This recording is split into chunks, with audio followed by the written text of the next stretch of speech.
Yes, sir. So it's 3, 2, 1. Over to you. We are live to the attendees platform. Good morning, everyone. Like second Sunday of every month. So this second Sunday of the August, we are again with another episode of Foxy ICOG PG Clinic. We are thankful to Foxy President Dr. Bhaskar Pal, our ICOG Chairperson Dr. Sheila Mane Madam, and Chairperson-elect Dr. Ashok Kumar, Vice Chairperson Dr. Sadhna Gupta, Secretary General of Foxy and Secretary of ICOG for giving this opportunity to continue with ICOG PG Clinic for the postgraduate students. So today we have the galaxy of faculties are there for our 4 sessions of ICOG PG program. The first session is on the demonstration, but because of the technical glitch, we'll have this case presentation first, then followed by we have a technical session, and the finally we'll have the quiz on our theme topic, which is on the case, that is multiple pregnancy. So before going to the session, I would like to request our ICOG chairperson, Dr. Sheila Mane Madam, to give us blessings and share Madam's thoughts for today's program. Over to you, Sheila ma'am. Yeah. I must say, I think we are reaching almost 12. So good afternoon, everybody. And I thank all the teachers, professors, faculty joining on Sunday in this program. And all of you know that we do this on second Sunday of every month. And Dr. Hafizur very dedicatedly he is conducting with under the guidance of Dr. Ashok Kumar and Dr. Ashish Mukhopadhyay. Both of them are held up in a ICOG conference at Hyderabad, and they might join later. So I thank Dr. Rekha Bharti as well as all the faculties today, Dr. B.S. Jodha, Dr. Parni Appan, Dr. Pratibha Rai, and Dr. S.P. Jaiswar. And as Upma said, I know each and everyone, those who are being there as faculty today. And we are getting to know more and more people by doing these teaching programs.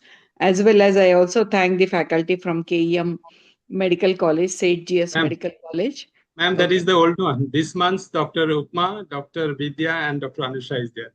Sorry, maybe up. Okay, that's what I was just thinking. So, yes. Dr. Upama, then? Dr. Vidya Chaudhary, Madam is from Jhansi, and Dr. Anusha is from AIMS Hyderabad, Bibinagar. Maybe it is the older last month's program. Oh, sorry. I'm so sorry. Sorry. That's what happens, when you have too many things. Okay. Yes, so I welcome. That's why I was seeing that Dr. Upama, Dr. Vidya Chaudhary, and Dr. Anusha. Anusha, ma'am. Dr. Anusha. Okay.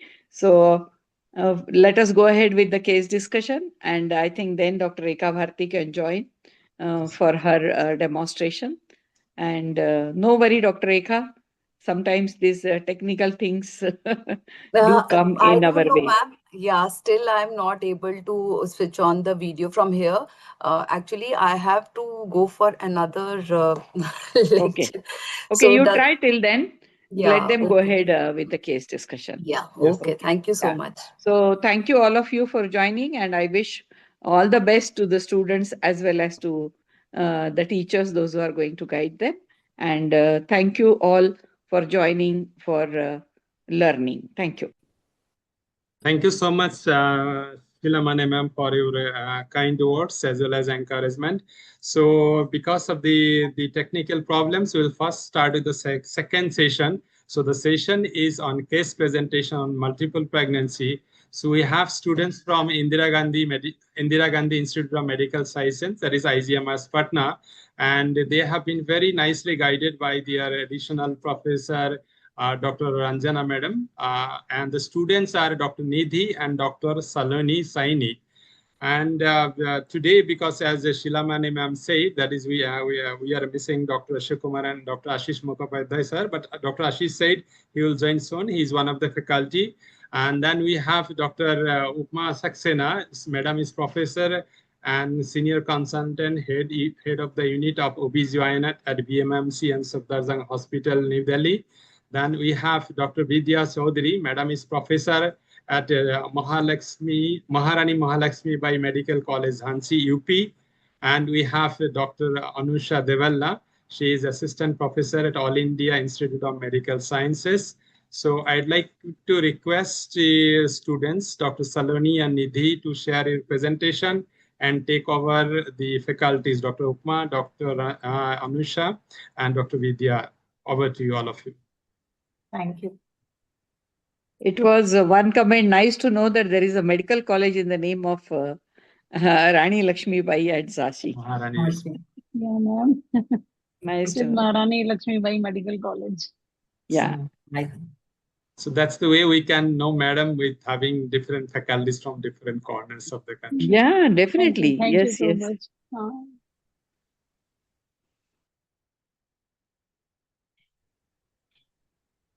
Nidhi and Saloni, and to the faculty. Sharing. Good morning, teachers. So I'm sharing my slide. Share.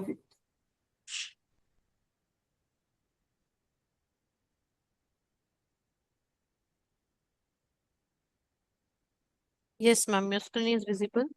Yes, Yeah. we Go put to it the in a first full slide. screen.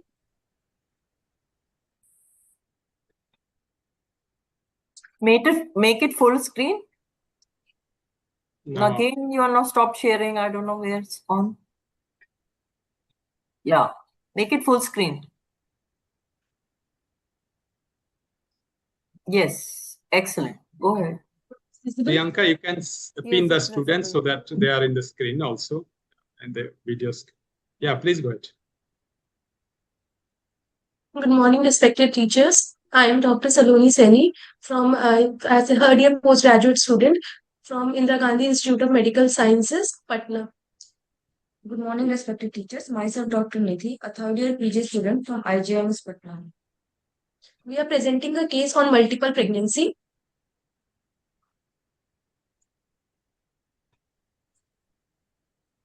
Patient profile. Mrs. X, 31 years old, female, educated. She has got her degree, BE degree, housewife by occupation. Her husband, Mr. Y, educated. She has got BCom degree, private employee. Hindu by religion, belonging to upper middle class according to modified Kupuswami classification. Resident of Saran, Bihar. Time to reach from Saran to IGMS Patna is approximately 35 to 40 minutes. She was registered in IGMS in third trimester.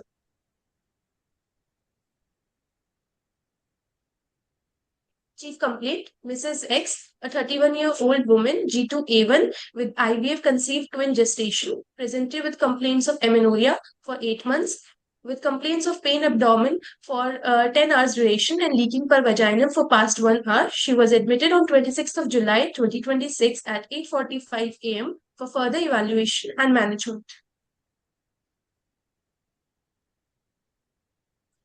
History of presenting illness. My patient was apparently asymptomatic until 10 hours prior to admission when she developed pain abdomen. The pain was gradual in onset, intermittent, colicky in nature, arising from the lower abdomen and radiating to the back and inner thighs. There were no specific aggravating or relieving factors. She also complained of leaking per vaginum for 1 hour, which was sudden in onset, sufficient to cause soakage of her clothes. The fluid was clear, watery, non-foul smelling, and not blood-stained. There was no history of blood-stained mucus or show. There was no history of bleeding per vaginum or decreased fetal movement. There was no history of fever, burning maturation, increased frequency of urination, constipation, or diarrhea. There was no history of headache, blurring of vision, epigastric pain, or swelling of feet. There was no history of itching over the abdomen or excessive vomiting. There was no history of abdominal trauma or recent sexual intercourse. Why is this history of fever, burning, maturation important in your case? Ma'am, because ma'am, fever is a cause for infection, and ma'am, many infections can cause congenital anomalies in fetus in the first trimester.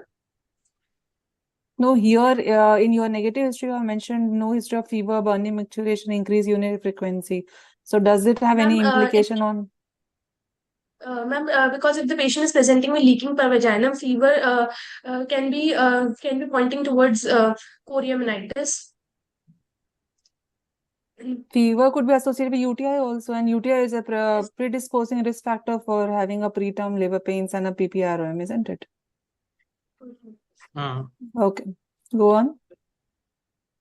just one suggestion, if we can they finish up, then we can come back to the first slide. Sure, That sir. will be better. Sure. Then they will can at least finish the presentation. Whatever Yeah. you say, Dr. Upma, is it true? I think it's better It to is finish, better. then we'll ask. If they finish, then you please go back to the slide one. Even Then that's you what I can was again. thinking, huh? Yeah. Yeah, please go ahead. Go ahead, Saloni. History of present pregnancy. First trimester. Pregnancy was conceived by in vitro fertilization at a private fertility clinic in Saran and was confirmed by dating scan at 7 weeks. She was booked for ANC care in first trimester at a private clinic in Saran. She took folic acid tablets regularly. No history of excessive nausea and vomiting. There was no history of bleeding or spotting per vaginum. There is no history of burning maturation. There is no history of exposure to radiation. No history of fever with rashes. Dating scan was done at 7 weeks and revealed a live DCDA twin pregnancy. Anti-NV scan and dual marker screening were done at 12 weeks and were within normal limits.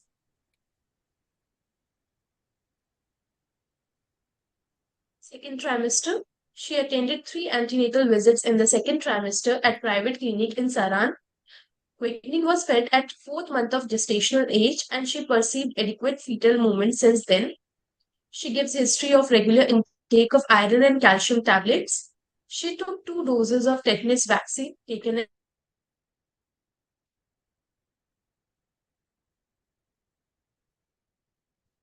5th month period of gestation as told by gastric pain or swelling of feet. There was no history of bleeding or spotting per vaginum or fever with rashes. There is no history of excessive hunger or thirst or increased frequency of micturition. Screening test for gestational diabetes was done and was normal as told by the patient. Anomaly scan was done at 5th month of gestation in which no gross congenital anomaly was detected.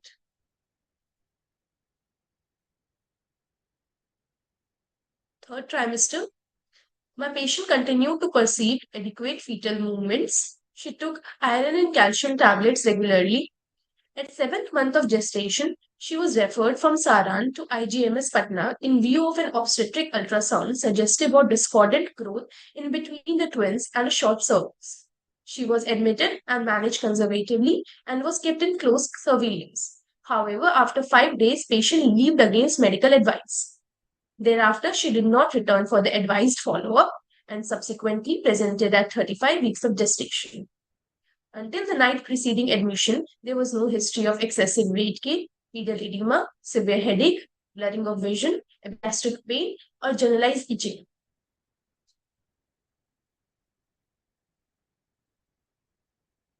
Menstrual history. Her last menstrual period was on 23rd November 2025. Her previous cycles were regular, occurring at an interval of 28 to 30 days, lasting for 3 to 4 days. She used 2 to 3 pads per day. Her menses were not associated with pain abdomen or passage of clots. Her embryo transfer was done on day 5 and was done on 12th of December 2025. Her period of gestation was 35 weeks period of gestation at the time of admission, that is on 26 July 2026. Her expected date of delivery was on 30 August 2026.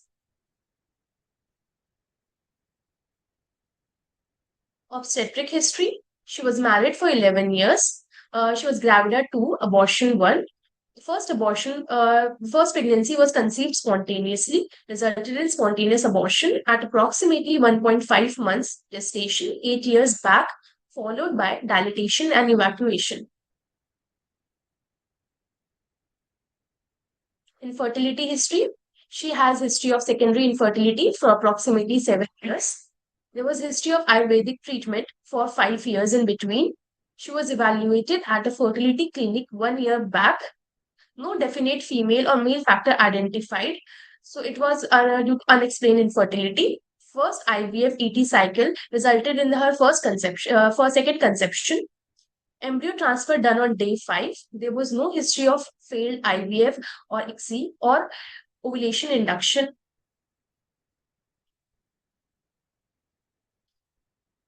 Past medical and surgical history. There is history of hypothyroidism since 1 year. She was on tablet thyroxine 50 microgram OD. There was history of arthritis since 4 years on tablet hydroxychloroquine 200 mg BD till August 2025. She was diagnosed with PCOS 1 year back during her IVF workup. No history of jaundice or any blood transfusions in the past. No history of chronic hypertension, type 2 diabetes mellitus, asthma, tuberculosis, or chronic renal disorders. No history of any surgeries in the past other than the dilatation and evacuation done 8 years back.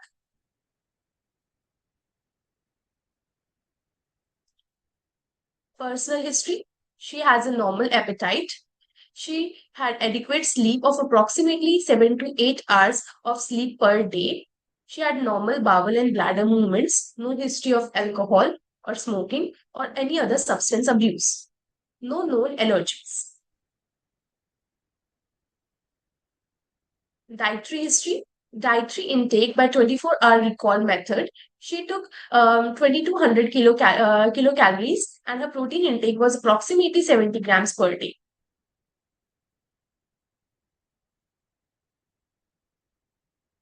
Drug history. She has taken hydroxychloroquine for arthritis, which was discontinued 1 year back. She took levothyroxine 50 microgram OD, which was continued throughout the pregnancy.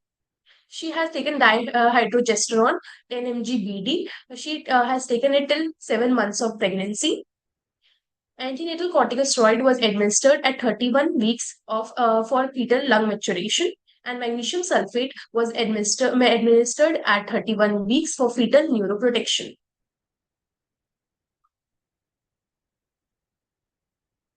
General physical examination. Patient was conscious, alert, oriented to time, place, and person, moderately built and nourished.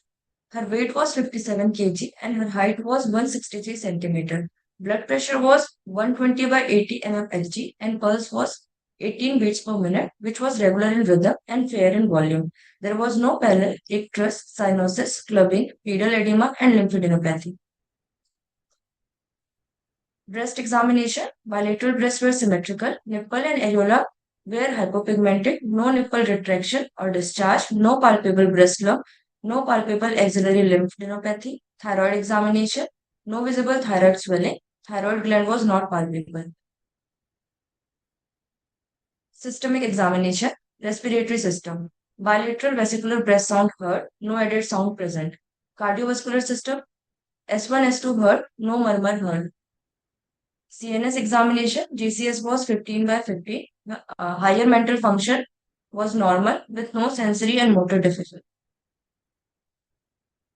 Obstetric examination per abdomen. On inspection, abdomen was enlarged, longitudinally ovoid, umbilicus was flat, stria gravidarum and linea nigra was present.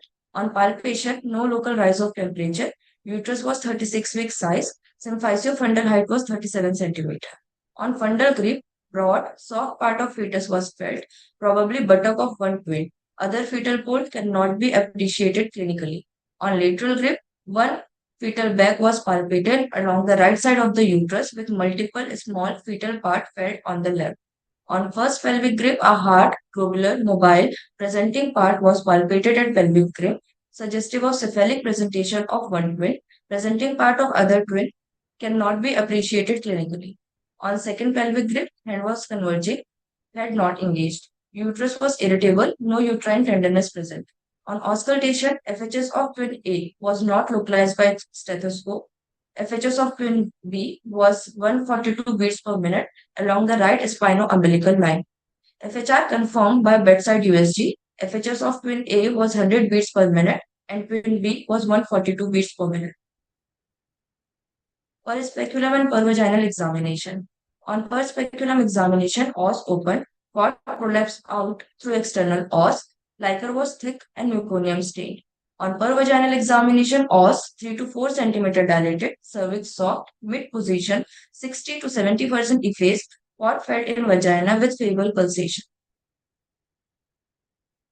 Case summary: Mrs. X, a 31-year-old gravida 2, abortion 1, at 35-week period of gestation, was admitted with complaint of pain abdomen for past 10 hours and leaking per vagina for past 1 hour. She was a known case of IVF conceived dichorionic diamniotic twin gestation with selective fetal growth restriction in twin A. Pallor was absent. Blood pressure at admission was 120 by 80 mm Hg. Other vital parameters were within normal limit. During antenatal follow-up, outside, a 31-week ultrasound revealed FGR, oligohydramnios, footling breech presentation of grade A, and short cervix with funneling. On admission, per abdomen and per vaginal examination shows early labor. The cord was formed prolapse through external os with fable pulsation and meconium stained liquor, with bedside ultrasound confirming bradycardia in presenting twin. Provisional diagnosis: a case of gravida 2, abortion 1 at 35-week period of gestation with DCDA twin with twin A in footling breech presentation with severe fetal growth restriction, twin B cephalic which was appropriately grown in early labor with umbilical cord prolapse. Management: immediate measure following diagnosis of cord prolapse, obstetric emergency declared, senior obstetrician anesthetist neonology team was informed, decision for emergency lower segment cesarean section. Patient position in maternal head lobe, tendon and bug position to reduce cord compression. Manual elevation of presenting part performed to relieve pressure on prolapsed cord. Expose umbilical cord covered with warm, sterile, saline soap gauze to prevent vasospasm. Continuous fetal heart rate monitoring was done. Emergency LSCS was performed. Thank you, sir. Thank you.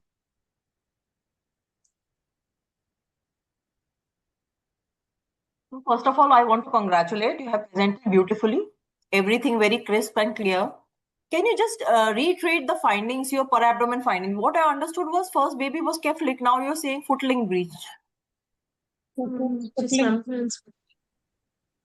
So can you just go to your per abdomen finding? You said it was cephalic, but you're and then you're saying it was a footling breech. First twin was a footling breech with cord prolapse.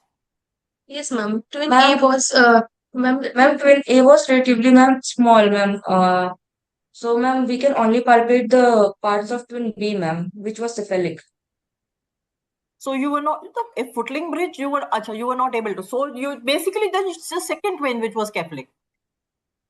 First twin was breech, which head you were not able to feel, maybe high up. Yes. Breech. Yes. So there is some controversy. So can you tell us why twins is a high risk pregnancy? Any one of you? Ma'am, twin is considered to be high risk pregnancy, ma'am, because in twin gestation is high risk for both the mother and to the fetus. Ma'am, in mother, because ma'am, in twin gestation there is large these placenta there are two placentas, so there is increased risk of having preeclampsia in the mother, and also there is increased risk of polyhydramnios, preterm labor, and abruptio placenta previa. All these are high risk for the mother, and whereas for the fetus there is increased risk of preterm labor, IUGR, discordant growth between the twins, and depending upon the chorionicity, the prognosis of the twin depends. So when ideally should be chorionicity decided? When it should be determined? When? What is the ideal time for determining the chorionicity? It was determined on ultrasound map at 11 to 13 plus 6, done at 11 to 13 plus 6 weeks. What sign do you see when you do help us to determine whether it's a monochorionic twin or a dichorionic twin? Because this patient already it was diagnosed that's the case of dichorionic, dichorionic diamniotic twin. So why? How do you? Any idea? MBBS twin. Yeah. In DCD twin map, we can see on ultrasound map lambda sign, which was placenta present between the two membrane map, and map thickness is more than 2 mm. Also, we can see 4 layers map with 2 placentas. And ma'am, what you can see is the lambda sign, in case of a dichorionic diamniotic. And what do you see in monochorionic twin? Ma'am, in that we see one T sign, ma'am. In that, ma'am, only ma'am, the placenta is not present in between the two gestational sacs. It is only present in, below it. And ma'am, the thickness of membranes between the twins is less than 2 mm, and the sex of the child is same, or is always same. So can you determine the sex of the child at 11 to 14 weeks? No. That is a sign which is used usually at a later date, not at 11 to 14.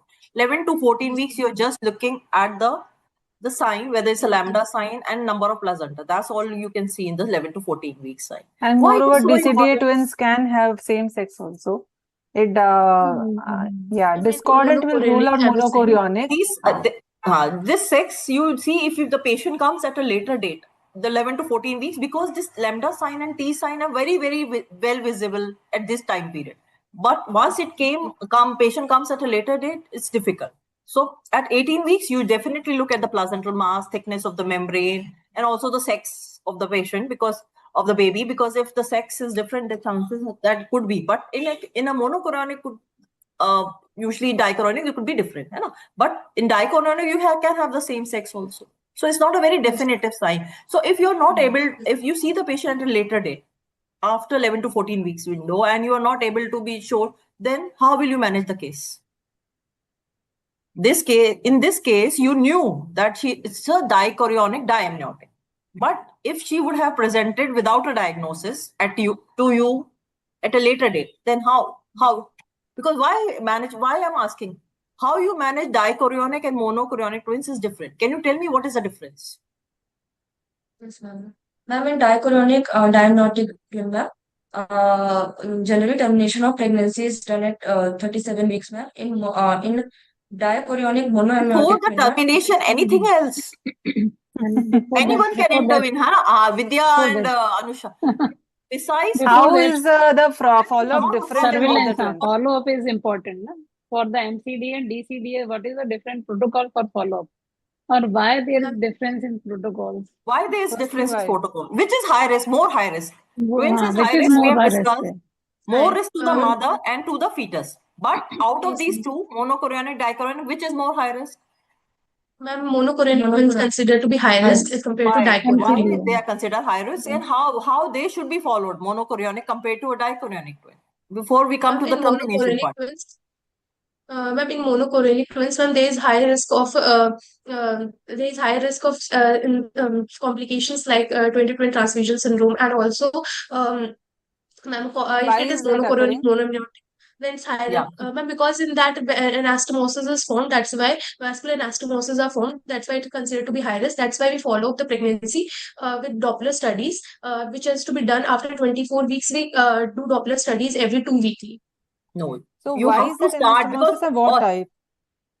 Twin-to-twin transfusion can occur at 16 weeks. You will not wait till 24 weeks. Okay. So once you have diagnosis is made at 11 to 14 weeks, from 16 weeks onwards, you will call the monochorionic twin 2 weekly. Okay. And how will you follow up the dichorionic twin?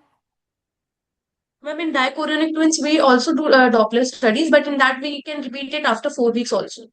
So for a dichorionic, you can call them at anomaly scan itself. When should an anomaly scan done? When you should do an anomaly scan in twins? 18 to 22 weeks. So you can call them directly for 18 to 22 after your 11 to 14 week scan. That is called NT-NB scan. And then you can after anomaly scan, how will you follow a dichorionic twin? Ma'am, after anomaly. After anomaly scan, you don't have to call between 11 to 14. Then you can just call them at anomaly scan and then 4 weekly. That should be very, very clear. So chorionicity is very, very important. If 11 to 14 weeks, you're seeing a mother who is diagnosed to be twin, you should know the chorionicity. Why? Because besides time of delivery, most important thing is follow-up. Okay, and counseling. You have to tell the mother. So you have not yet told me what is the complication of monochorionic twin besides twin-to-twin transfusion. What are the other complications which you see which are specific to monochorionic twin? So there's twin-to-twin transfusion. Then cord entanglement is this complication which is specifically seen in monochorionic monoamniotic twins, ma'am. So monochorionic, monoamniotic are very rare. They are just 1%. Usually 70% of the twins are dichorionic, diamniotic, but they are dichorionic, and only 30% are monochorionic. Out of that, 1% are mono. So besides that, TTTS, if it's a monochorionic, diamniotic complication besides TTTS, can you just tell me? Ma'am, it could be ma'am, What are TAPS? TAPS? ma'am, twin, yes, ma'am. Anemia polycythemia. I mean, anemia polycythemia sequence, and also oligopolyhydramnios sequence can also occur. And So that twin That is oligopoly TTTS. oligopoly sequence is TTTS only. TTTS, Oli poly, what we call is TTTS, and you can have trap sequence. trap, ma'am. So these are And seen reverse. in all monochorionic, diamniotic. You can see all these complications. Cord Yes, ma'am. entanglement, I have never seen in my life, because Yeah, ma'am. monochorionic, Monoamniotic monoamniotic is very twins are very, different. very rare. I have not seen any case monoamniotic. So most of them are, which are written monoamniotic, they are diamniotic, but they are not Evidence. able to see the membrane. So always when they always do a TVS. If you're not able to see on transabdominal, maybe in TVS you will be able to see the intertwin membrane, and it will be a diamniotic rather than monoamniotic. Okay. So regarding the termination, you were correct. So in case of monoamniotic, you have to do MCA PSV also. What is MCA PSV? You should know, MD students. What is MCA PSV? Systolic velocity of middle cerebral artery. So why it is important? Ma'am, because it helps in detecting fetal anemia. If peak systolic velocity of middle cerebral artery is more than 1.5 mmom, it indicates fetal anemia. If it's less than 0.8 mmom, it indicates fetal polycythemia. So this is important for making a diagnosis of what? TAPS, ma'am. TAPS. Anemia polycythemia. So Leica we start looking, and we have to look at the Dopplers, because Dopplers and Leica will help us make a diagnosis of TTTS. So you have to follow them 2 weekly. That is very important part of the counseling. Whenever you see a monochorionic twin diagnosis, you have to counsel the mother that she will be needing more closure, supervision, follow-ups, and regarding So, follow-ups. Nidhi, if suppose one twin has a AFI of 7 centimeters, but the other twin has AFI of 15, or deep vertical pocket in other way, if the one twin is having deep vertical pocket of 1 centimeter, the other twin is having deep vertical pocket of 6 centimeters. Do you label this as TTTS? No, ma'am. Why?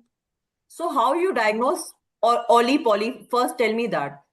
What is oligo on ultrasound and what is polyhydramnios on ultrasound? Ma'am, So what we look at is SDP. What is SDP? Full form of SDP? single deep vertical pocket, ma'am. Very good. So when you will say oligo and when you will say poly? Ma'am, if it is less than 2, then we say is oligo, and ma'am, if it is more than 8, then we say poly, ma'am. So Dr. Anusha is saying that one is normal, other is poly. One is more than 8, no? You said. Is oligo less than 1 centimeter SDP, and And the one other is 6 normal and one is centimeters. Oligo. So do you label this as TTTS? Ma'am, you are not audible, ma'am. Ma'am, we are not able to. Hello? Hello, can you hear me now? Yes, ma'am. Yeah, so one twin has a single deep pocket as 1 centimeter, the other twin has 6 centimeters. So do you classify this as TTTS? No, ma'am. Why so? Justify? Ma'am, because oligo is present in one, ma'am, but other is normal. Yes, so it is always oligohydramnios and polyhydramnios sequence. So both have to be present. Okay. So once a diagnosis of poly or TTTS is made, how do you, what scoring system you use? Any idea? Yes, ma'am. Should be, what scoring system? There is a scoring system. Quintero staging, ma'am. Okay, so one more thing regarding your case, you said a dual marker was done for the aneuploidy screening. What is the ideal test to be done in first trimester for aneuploidy screening? Is it dual marker? What is dual marker? Dual markers, ma'am, basically we rule out, ma'am, Down syndrome. So but for twin gestation, ideal is what test are ideal done is in doing? NIPT. Non-invasive beta HCG and So ideal is NIPT. And when is NIPT should be done in case of any pregnancy? When it should be offered? 16 to 18 weeks, 16 to 22 weeks. 10 weeks. Oh, NIPT can as offer early as 10 anytime weeks. after 10 weeks. Why we offer after 10 weeks? NIPT, this all should MD student should know. So why? Because the fetal fraction we want is at least 4%, and after 10 weeks, it's enough to get the report. So, and you rightly said NIPT is the best test. The problem with the NIPT is the cost. In your patient, she got dual marker done. So what dual marker? Can you tell me that? What do you understand by dual marker? Ma'am, in that we do two tests, beta ECG and PAP-A. We check for the values. Beta ECG is raised and PAP. It was the correct test for her? Was it the correct test for her? What test ideally should order in 11 to 14 weeks window? In any multifetal gestation. What is any pregnancy? It's not multiple, any pregnancy. What is combined first trimester screening? NT-NB plus NT-NB scan plus dual marker. So it is a dichorionic pregnancy. So how many risks should be there in the combined first trimester screen? It's a dichorionic. Errors of both the fetuses will be combined in that. Errors. I'm not. So how many? Will you get an individual risk or you will get a combined risk if we already know that it is a dichorionic? So there will be two NTs and it is a dichorionic. So how many risks? Each individual fetal risk you will get, or for pregnancy risk you will get in a dichorionic? Where dual markers will get the combined pregnancy result and not individual twins.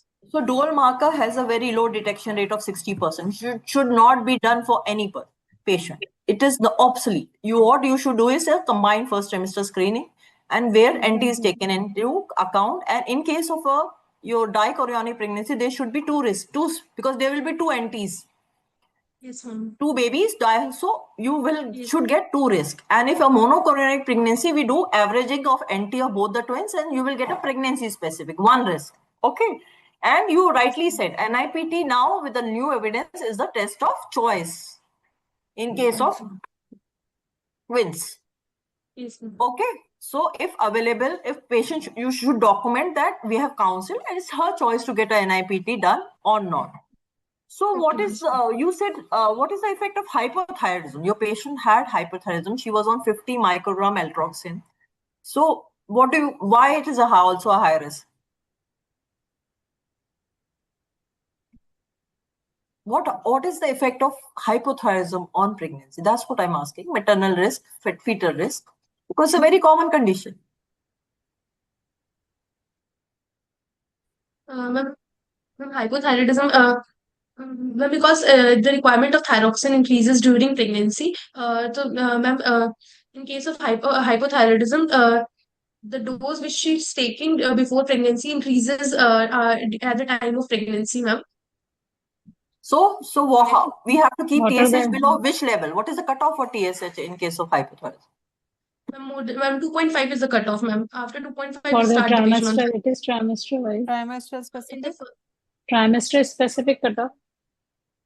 Ma'am, in the first trimester, ma'am, 2.5 is the cutoff. In the second trimester,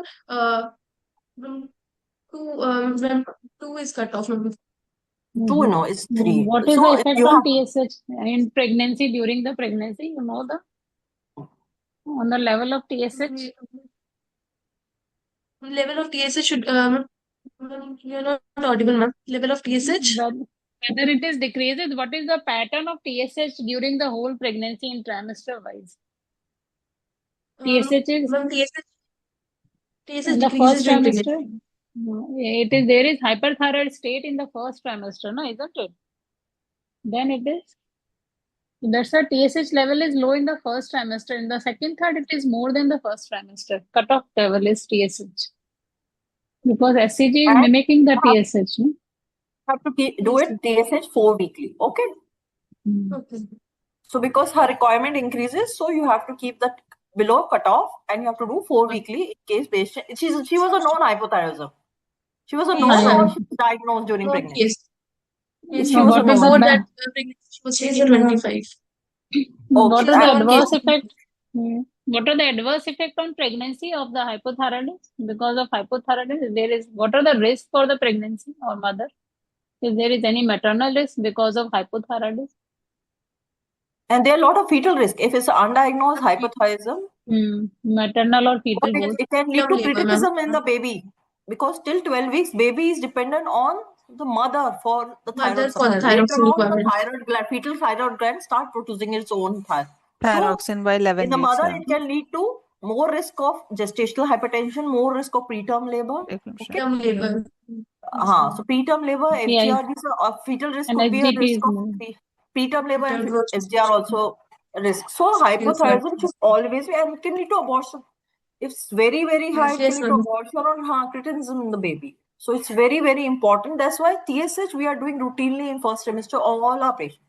This is one of the tests which we are doing routinely, because in India it's very common hypothyroidism because of the iodine deficiency. So what about you talk about arthritis also in your patient? Hello. So she was on which drug? So arthritis. She was a known case of arthritis. She was taking hydroxychloroquine before. What is the cause of? Because arthritis is a very vague term. There is no diagnosis type as of such as arthritis. It could be a SLE or rheumatoid arthritis. Which type? It is the autoimmune. So you never say arthritis. It's a layman term.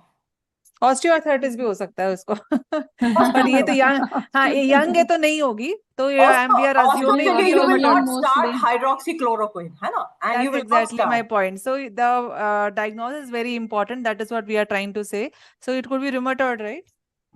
It could be SLE or it could be so hydroxychloroquine most of the time we start in SLE, and she had a history of abortion earlier. And is it safe, hydroxychloroquine?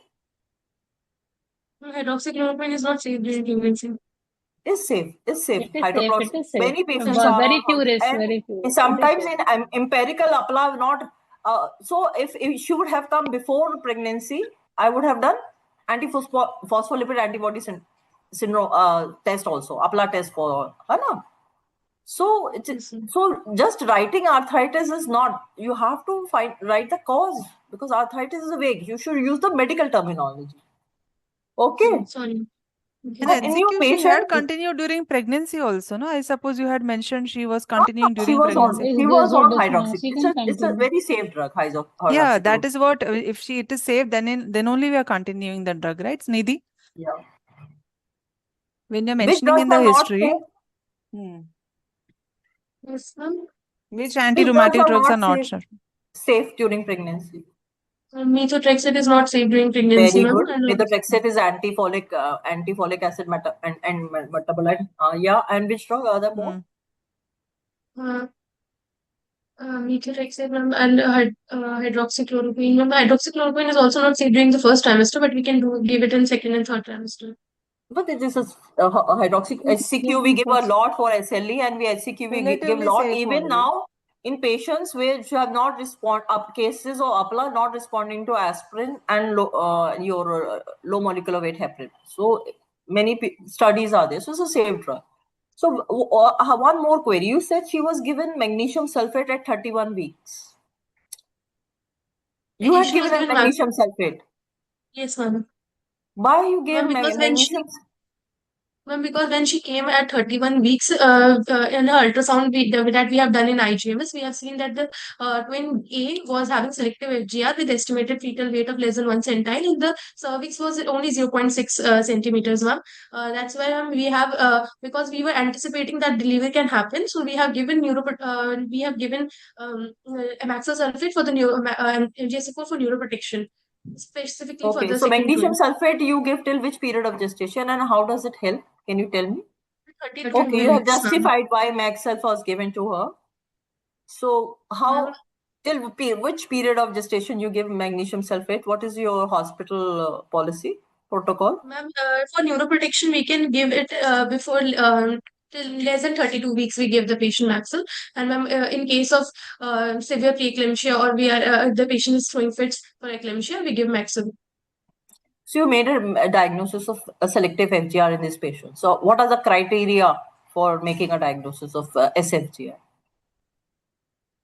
Ma'am, selective FGR, ma'am, if the Basically, ma'am, if the expected fetal weight is less than 10 centile with abnormal 10 Doppler है, parameter. 10 है? Is it 10? Ma'am, If with abnormal, you go by one criteria, is it 10 centile? no, ma'am, with ma'am Depending on abnormal the Doppler, ma'am, or less than 3 centile with normal Yeah. So Dopplers, if ma'am. only the one single is criteria, less then than if 3. so, in your case Less than was 30. fitting. It was one centile, so Yes, ma'am. she was SFGR. But if it's less than 10 centile, what should be the other? Doppler, With ma'am, the abnormal rate of Doppler. हाँ Doppler, discordance Ma'am, कितना होना चाहिए था? ma'am, more than 25%. How do you कितना? calculate the discordance? 20. 25 बोला ना? Ma'am, 25 बोला? expected fetal weight of larger twin minus expected fetal weight of a smaller twin divided by expected fetal weight of a larger twin into 100, ma'am. and it should be more, More than difference should be 25. more than at least 25 or 25%. 20. So it should be Ma'am, more than 25. The latest guideline says the discordancy larger minus smaller divided by larger should be 25. So what was your how much was the discordancy? Have you calculated for your case? Yes, ma'am, 63%, ma'am. Okay, so she was fitting into the criteria. So if only the weight was less than 10 centile of one baby, then there should be discordance of more than 25%, or your uterine artery PI more than 95 centile. So any Doppler changes when you did a scan on 31st? No. No. So next other question is, if this baby would have died because baby was very small, so what is the difference between the single fetal demise in a dichorionic pregnancy compared to a single fetal demise in a monochorionic? Where will you be more scared? Ma'am, in monochorionic twins will be more scared because, ma'am, they will be in a single, they will be sharing fetal membranes. So, in that case, in monochorionic twins, if one fetal is dying, then the fetus which is dying act as a low pressure system, and the blood from the healthy twin can go to the dying twin, and in that case, the other twin can also have sudden IUD. So What is main the the reason? problem in case of the dead baby act as a sink, and the blood from the live twin goes into the dead baby, and so there is a hypoxic ischemic damage in the live baby, and so Yes, they could be, so there is an increased risk of preterm labor, increased yes, risk ma'am.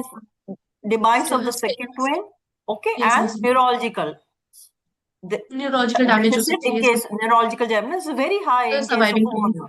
in the surviving twin in case of a monochorionic that way. So So in how do this you baby, screen for this complication? Yes, ma'am. In MCDA twin, suppose in the same case as what madam was saying, one twin is has undergone IUD. so how The will other you twin know is surviving. about the neurological sequence sequelae? Dr. Anusha is asking. What is the mode of investigation? How do you find out? You can do a MRI, but it should be done at a later date, at least 2 to 4 weeks later of the demise. Then it will help you. So basically, there's an encephalomalacia in the second baby, or you leading to there is basically it's a ischemic damage. So many people they do. So when will you take out the baby? If there is this baby, same your case, dichorionic, and one baby had died. Baby was very Ma'am, in small. in Dichorionic dichorionic, case, this the one baby one baby, died because of SCVI FGR. Then when will you deliver the other twin? ma'am, we will deliver it at after lung maturity, after 34 weeks we will terminate. Ma'am, we will wait for ma'am till it reach the term, ma'am. Yeah, you can, because damage has already been done. So there's no point delivering the other taking the other baby out. So you can deliver them at 37 completed also. And if other twin is also growth restricted, depending on the condition of the other twin, you can go for the delivery. So in a healthy dichorionic pregnancy, when will you deliver? Which you were telling earlier, and a monochorionic pregnancy, when will you deliver? In a case, if in a continuing pregnancy, because that's very very important also. So you were telling you will deliver Ma'am, at in dichorionic twin, healthy, we will no deliver problem. at 38 weeks, ma'am. In dichorionic monoamniotic, ma'am, we will deliver at 36 weeks. And ma'am, in monochorionic monoamniotic, Dichorionic ma'am, we will deliver. there's no Monoamniotic dichorionic monoamniotic. There's no Monoamniotic. dichorionic diamniotic. is it DCD or MCDA? Monochorionic is there. So in a Ma'am, dichorionic monochorionic pregnancy, which diamniotic, will ma'am, we always will be deliver at diamniotic, you will deliver when? कब deliver करोगे? When will you deliver? MCDA. बेटा ma'am, तुम्हारी in pregnancy dichorionic. When will you yes, ma'am. deliver? Ma'am, in DCDA twin, we will deliver at 38 weeks. In monochorionic diamniotic, ma'am, we will deliver at 36 weeks. And in monochorionic monoamniotic, ma'am, we will deliver at 32 to 34 weeks, ma'am. Yeah. So usually the dichorionic we deliver between 37 to 38 weeks. And monochorionic diamniotic we deliver at 36 weeks. Why? Why you are correct, but why? Ma'am, because Why do you want to deliver early? ma'am, because of And the there is vascular anastomosis, so there is anastomosis. high chances of stillbirth. And ma'am, Because if sudden you IUD, continue, that's why we deliver it. if you continue, many studies have found that there is increased risk of stillbirth. Demise. So why increase? And in case of triplet, when will you deliver? Ma'am, in Triplet, case of 35 weeks. So most of the 35 studies says that triplet you will deliver at 35 completed weeks, and monochorionic, monoamniotic at some says 30, some 30 to 32, 34 some say weeks. 34. So 32 to 34 is fine. So depending on the studies. So And these are the cutoffs for all uncomplicated twin pregnancies. Whatever cutoffs you have mentioned, if that patient, suppose in this your patient, you are saying selective FGR, you may have to terminate a little earlier. So depending upon the this condition. is all uncomplicated. So if a complication, you have to take decision SOS depending on the case. So Dr. Hafizur, we have more time. Just intervene when the time is over. I have no idea about the time. I think it's 12:45. We can have another 5-10 minutes. In the meantime, I'll have. Acha, you let us know. You please let us know when to stop. Hai na? We will stop at that point. So what are the risk factors for preterm labor and pre-prom in your case? ma'am, for preterm labor, the risk factors which are present in our case is first is twin pregnancy, ma'am. Second, the selective FGR, which is present in one twin. And Short cervix. short cervix, ma'am. Conveying of cervix. So in your case, if that patient would have continued with you, I know she came at 31 weeks, baby was very small. So would you have caused iatrogenic prematurity for a healthy other twin? When would have delivered the other twin? Would you have delivered at 31 weeks only for a dichorionic pregnancy? No, That we is would very, have very wait for important. spontaneous labor only, ma'am, but we would have admitted her. And You will wait for spontaneous labor. If ma'am, you we have will a continue chance to salvage both the babies, then ideally, if you have the chance to salvage both the baby, you can deliver 34 weeks. You don't want to take out the healthy baby too soon because of the other smaller growing twin. No, you don't want to cause iatrogenic premature. So in this case, the baby beyond 34, 101%.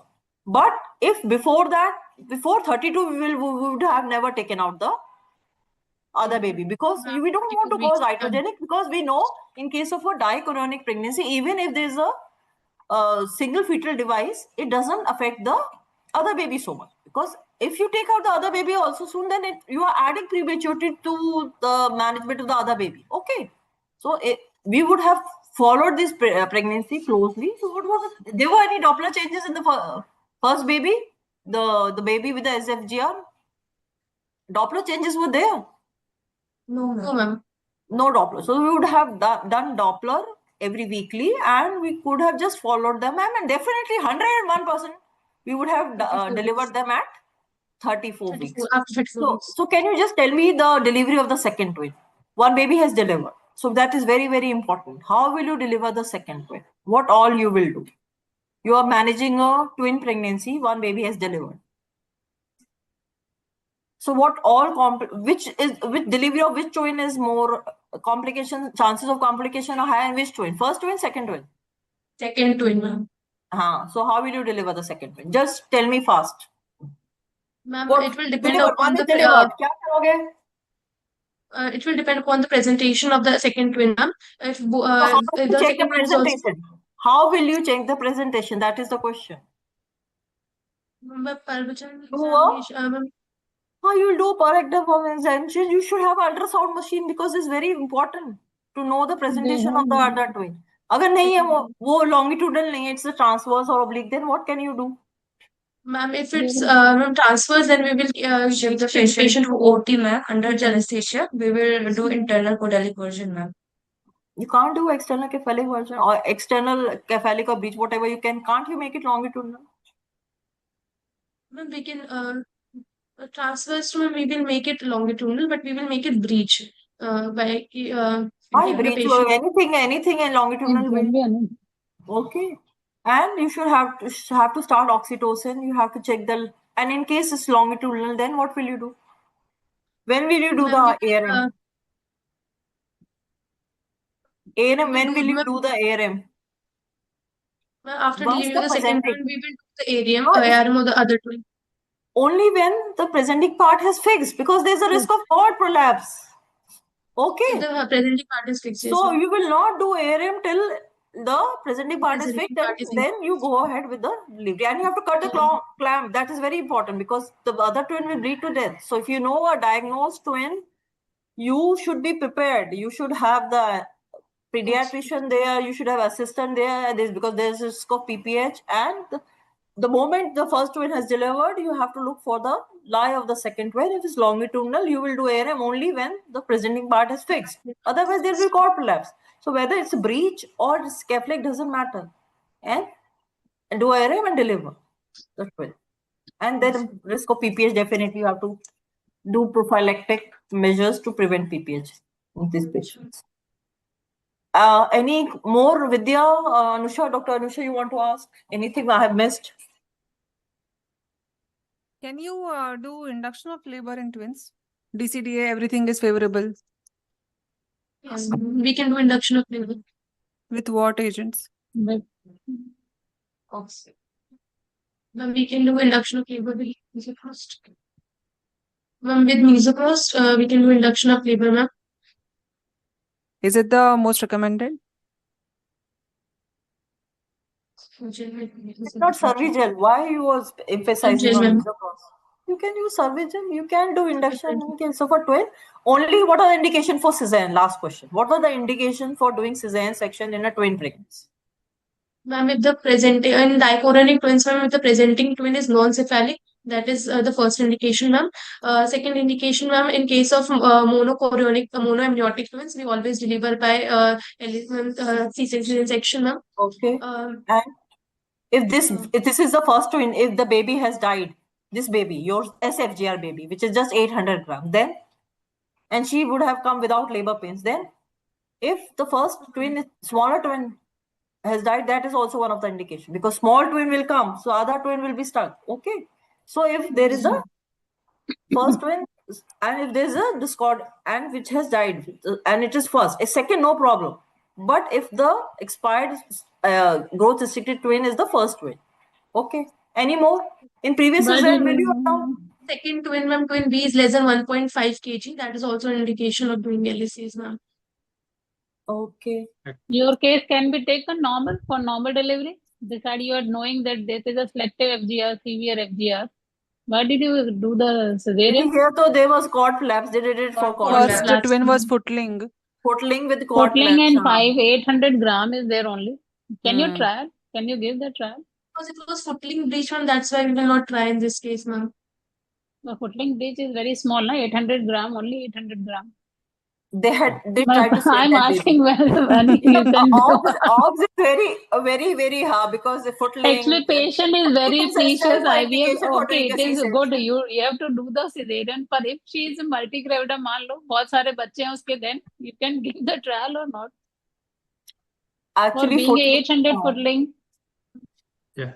Thank you so much, ma'am. Dr. Upma, ma'am. Thanks a lot, Dr. for giving the opportunity. We enjoyed. Thank you. Thank you. Yeah, thank you so much, the students. I think we'll have the last comment from whether how they have done from the our examiners. You can just tell the students. Yeah, Dr. Upma, Dr. Vidya, and Dr. Anusha about the performance of the students. Just a quick word. Performance excellent. I like the history was very nice. You have improved, great improvement over the first and second one. I totally agree that. Agree now. Yeah, it was the second one is the very clear now. Everything very clear. You have followed the instruction, and good job. And you have read the topic also. So just brush up on a Congratulations to few Ranjana. things, rest everything is fine. All the best. So, yes, thank you so much, Dr. Nidhi and Dr. Salani. I think the examiners has given their remarks. And thank you so much, Dr. Ranjana, madam, for your guidance to the Dr. students. Ranjana, And Dr. congratulations. Anjana, thank you so much. And thank you so much to the faculties, Dr. Upma, Dr. Vidya, and Dr. Anusha, for giving your valuable time on Sunday. Thank you so much, sir, for the Thank you opportunity. so much, sir. Before we Thank are you going so much, to Dr. Hafizul. start your first session, I'd like to have our kind words and our secretary, ICOG, Dr. Pratik Tambe. He was traveling on flight. So over to you, Pratik sir, for your comments. As ICOG secretary, you are continuing with this activity, sir. Over to you, Pratik sir. Thank you very much, Dr. Hafizur Rahman, Dr. Ashish Kumar, Ashish, yes, sir. who is our chairperson-elect. This ICG Foxy PG clinic has been going on for over 5 years, every second Sunday of every month without a break. This is something which I think is one of the core activities of Foxy as well as ICUG, to impart training, to ensure that there is continuing education, that the best teachers from all over the country, legends like Dr. Upma Saxena, and we have Dr. Anusha also today with us, Dr. Vidya, and faculties have graced this program for 5 years. I'm Good sure morning, all sir. of Very the nice to see you. students have benefited immensely. Will have benefited immensely from the training and the teaching. In fact, this is one of the highest that in ICOG. And I think it speaks very highly, great volumes for the effort that both Dr. Ashish and Dr. Hafizur have been putting in at the back end. Often these efforts are not seen, they are not recognized, they are not acknowledged. But here I want to place on record my gratitude to all the entire team who has worked very hard behind the scenes for so many years to ensure that this program goes off without a hitch. My gratitude also to our other ICOG office bearers, our chairperson, Dr. Sheila Mane, our vice chair, Dr. Sadhna Gupta, and Dr. Ashok Kumar, I've already mentioned, for helping us to continue this activity in full force. And we hope to see this flower continuously over the next few years as well, with the efforts of the entire team. So wishing you all the very best. And I look forward to more wonderful academics from the entire team. I hope the students are enjoying it as much as I. Thank you. Thank you so much, sir. So we have Thanks missed for the today, opportunity. today in the morning, the starting session, our chairperson-elect, Dr. Ashok Kumar sir and Dr. Ashish Mukhopadhyay sir, both are in Hyderabad. Over to you, Ashok sir, and Ashish sir for your comments. Both are together. Yeah, good morning to all of you. And this time we are in Hyderabad, and a big conference is going on. And this our ICOG PG Foxy Clinic program is also going on the second Sunday of this month of August. So we are thankful to our Foxy president, Dr. Bhaskar Paul, who has just left the place, and Dr. Sheila Mane, our chairperson at ICOG, for supporting us and granting us to continue this program in this year also. And we are thankful to all our faculty and students also to spare their valuable time, and they are contributing so much for the update and growth of the knowledge in the field of obstetrics and gynecology. And my colleague Ashish Mukhopadhyay and Hafizur Rahman are always there for this program, and they are really helping in the background, as Dr. Patil has said.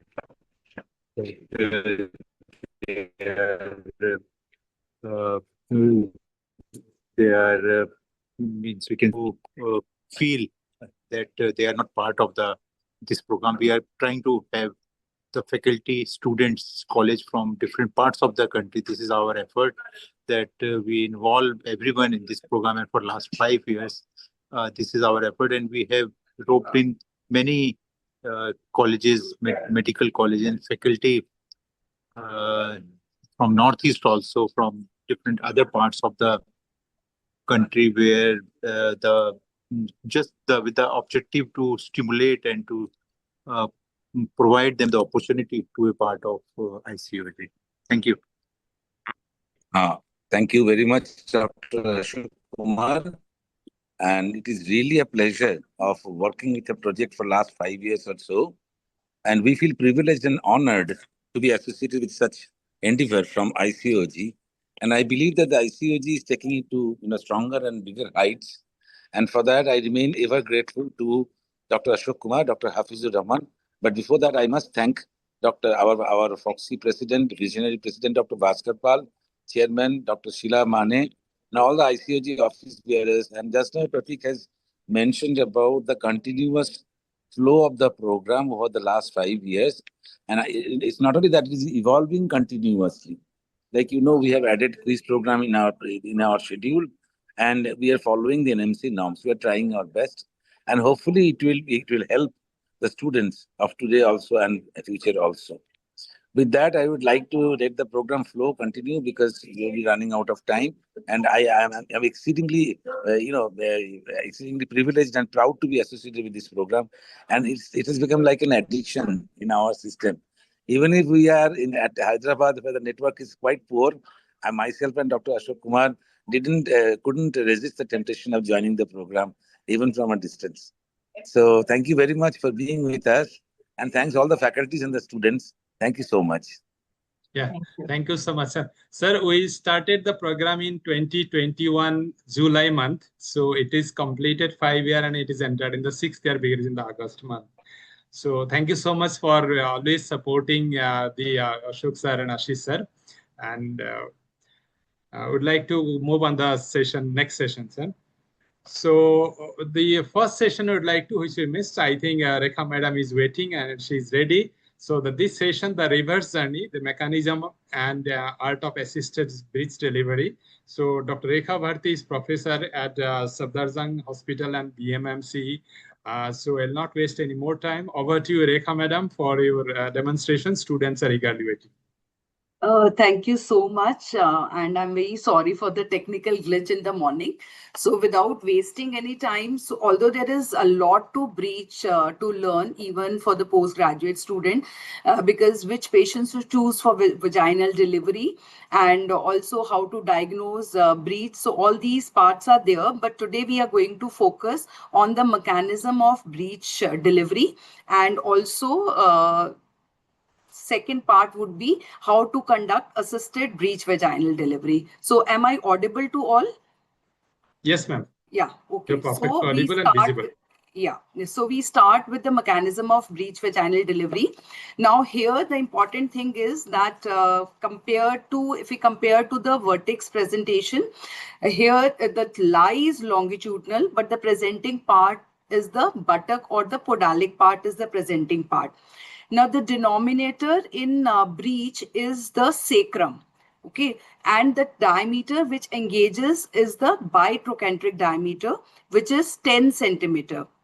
So now, because most of the engagements, as you know, in the vertex presentation also, they take place in the right oblique diameter of the maternal pelvis. But some books mention that here the left sacro-anterior could be more common. So in that case, the engagement of the bitrochanteric diameter will be in the left oblique diameter of the maternal pelvis. And we have already talked about these diameter, that the oblique diameter is around 12 centimeters and this bitrochanteric diameter is 10 centimeter. So when there are contractions and with the maternal bearing down effort, when the presenting part is descending, so if we talk about the left sacro-anterior, the bitrochanteric diameter will be in the left oblique diameter, and as the breech descends, there will be engagement. So here engagement would be when the bitrochanteric diameter, it crosses the pelvic brim.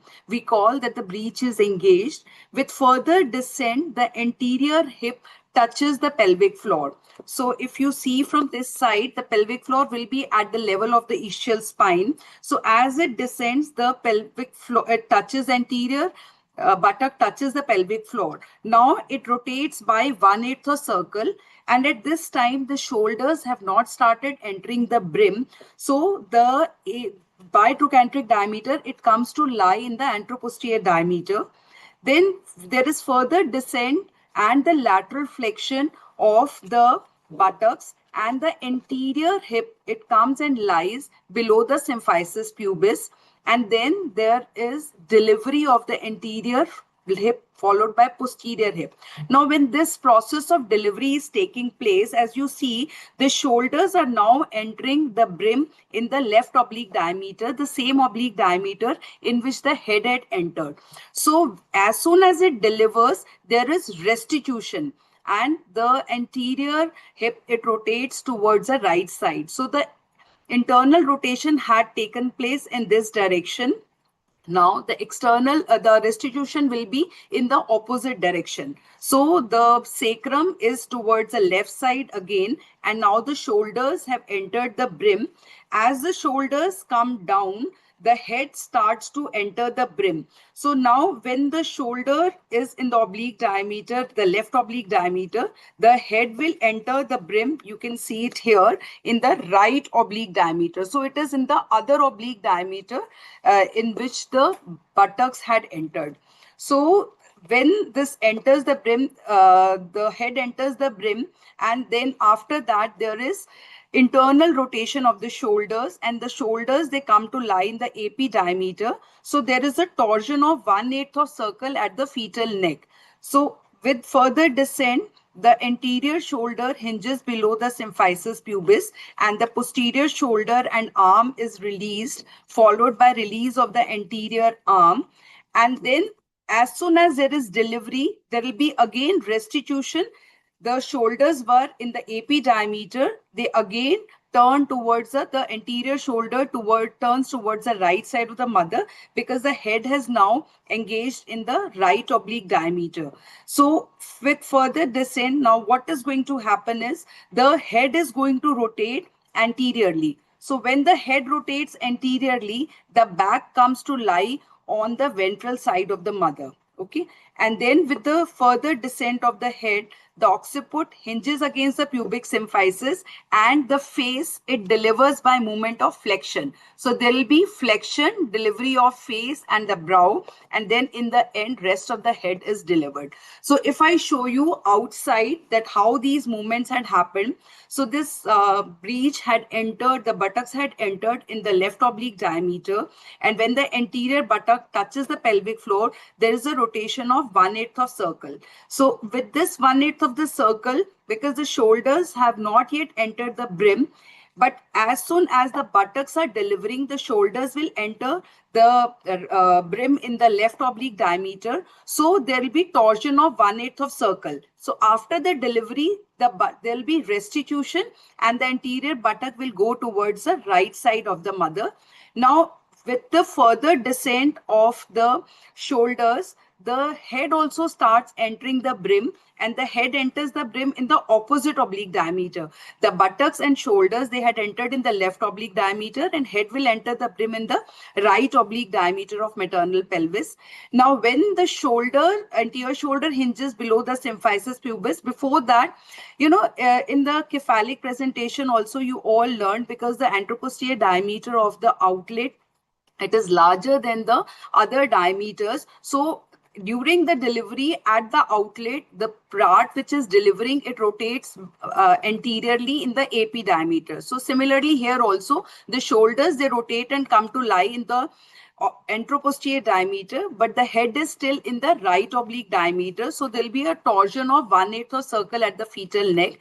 And as soon as the baby's shoulders are delivered, there is restitution. The anterior shoulder again moves towards the right side of the mother.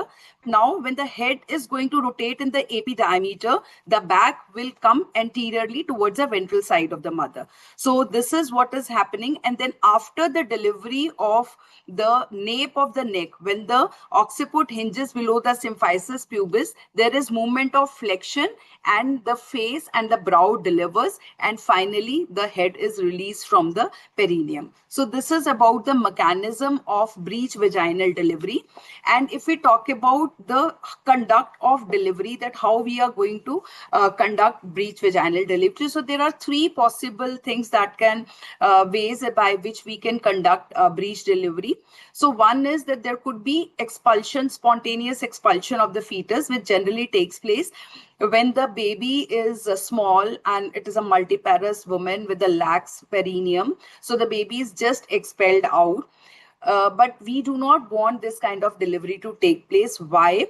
Because when there is sudden delivery, the head undergoes compression by the pelvis when it enters the pelvis, and then there is sudden decompression. So this leads to tear in the tentorium cerebelli, and also there are subarachnoid hemorrhages, and this increases the fetal morbidity and mortality. So we want a controlled delivery of the baby. So we prefer assisted breech vaginal delivery.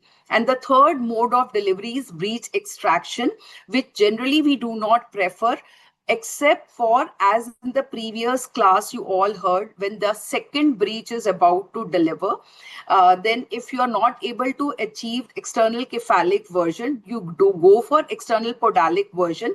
But in that case also, you try to take the delivery in try for assisted breech vaginal delivery. But if there is fetal distress because of the cord prolapse, or if there is a premature separation of placenta, so if there is something which happens in those cases, you can go for breech extraction.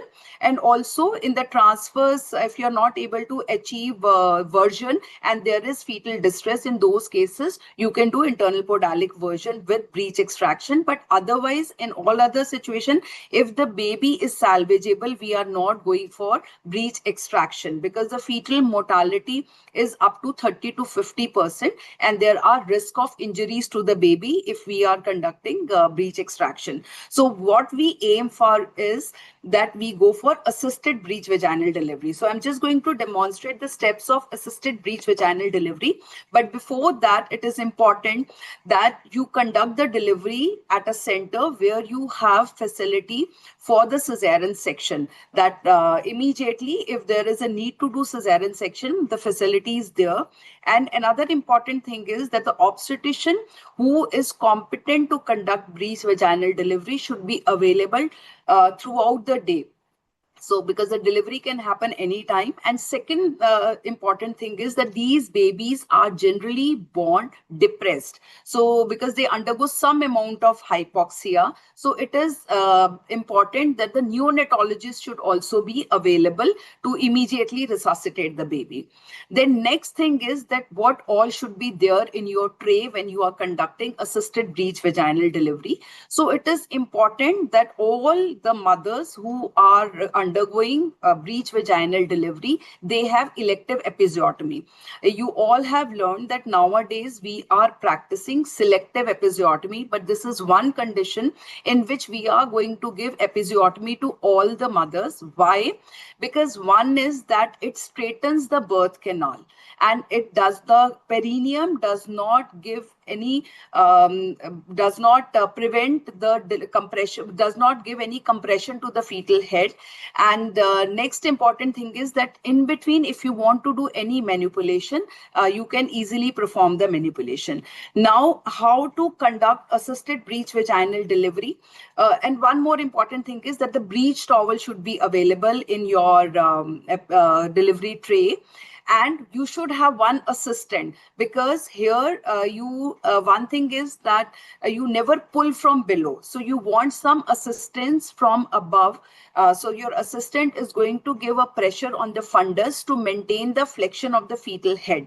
So the delivery is going to take place by the pushing effort of the mother, and the assistant is going to give fundal pressure during contraction just to maintain the flexion of the fetal head. And second thing is that you do not have to rush for the delivery. So you have ample of time to conduct delivery, and this time during which you are going to aim to conduct the delivery is 5 to 7 minutes. So you should not conduct delivery before 5 minutes, because if you aim for that, then maybe you will be pulling on the baby or prematurely trying to deliver the arms and all, and you may get stuck with the extended or the nuchal arms, or maybe there is extension of the fetal head.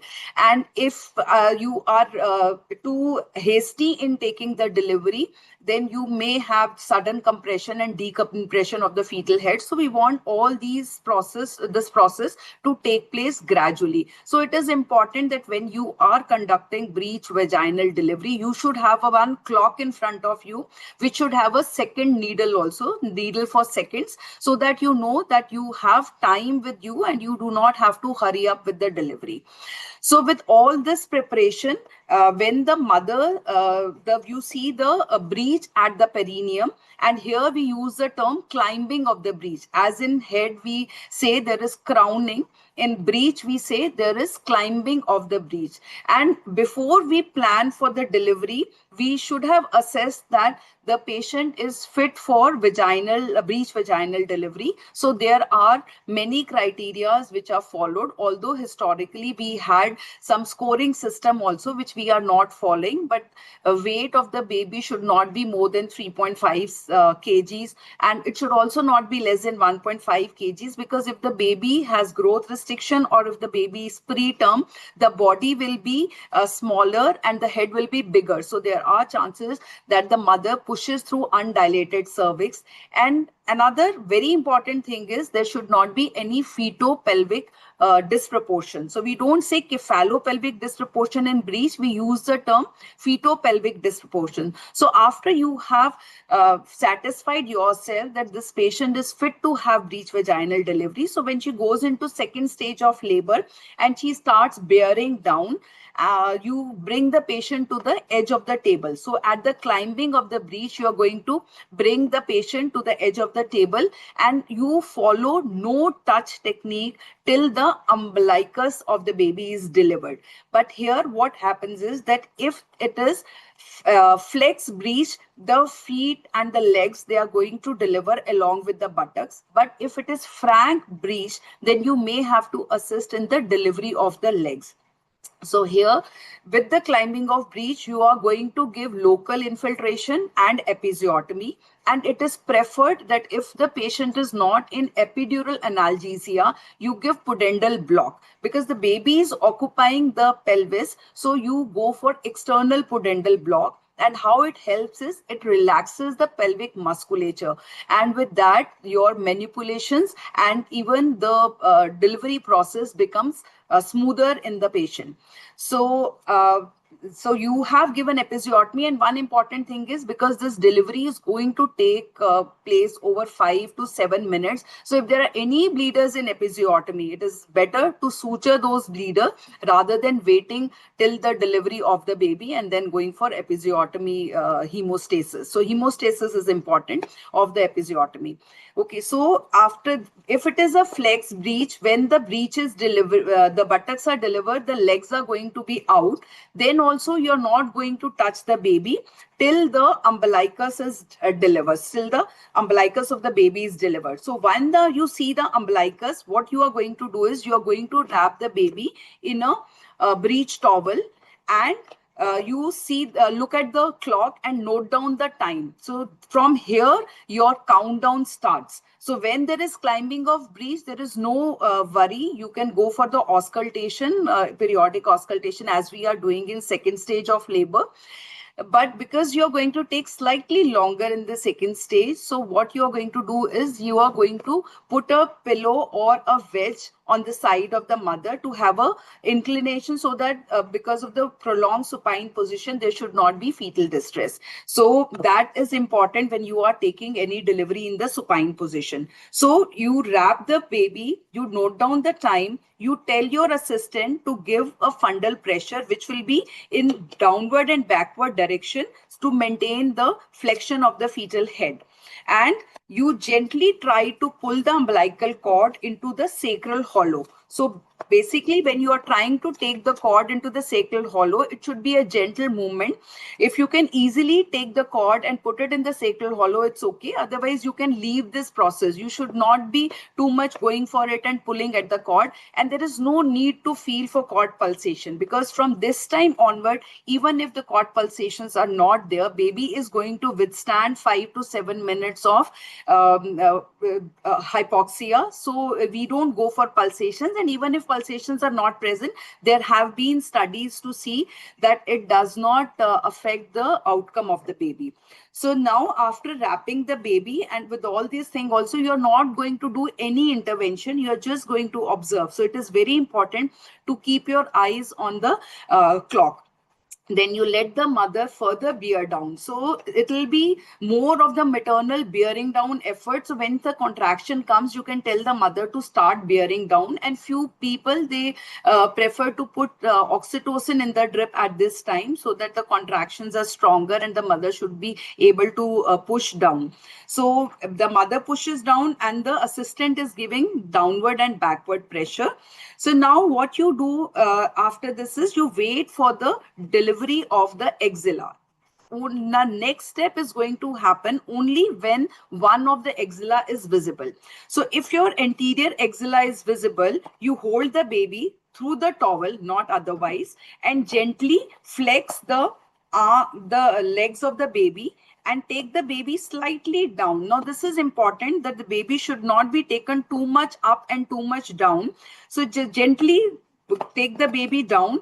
And next important thing is that you never go from the axilla to hook out the arm. You always have to go from the shoulder of the baby. So you go above the clavicle, then trace your finger to the shoulder, then to the humerus, and reach the elbow. So when you reach the elbow, so what you do is the elbow is in front of baby if the arms are flexed. Now, how do we get to know that the arms are flexed and we can go for the delivery is that you check for the parallelism of the medial border of the scapula with the fetal spine.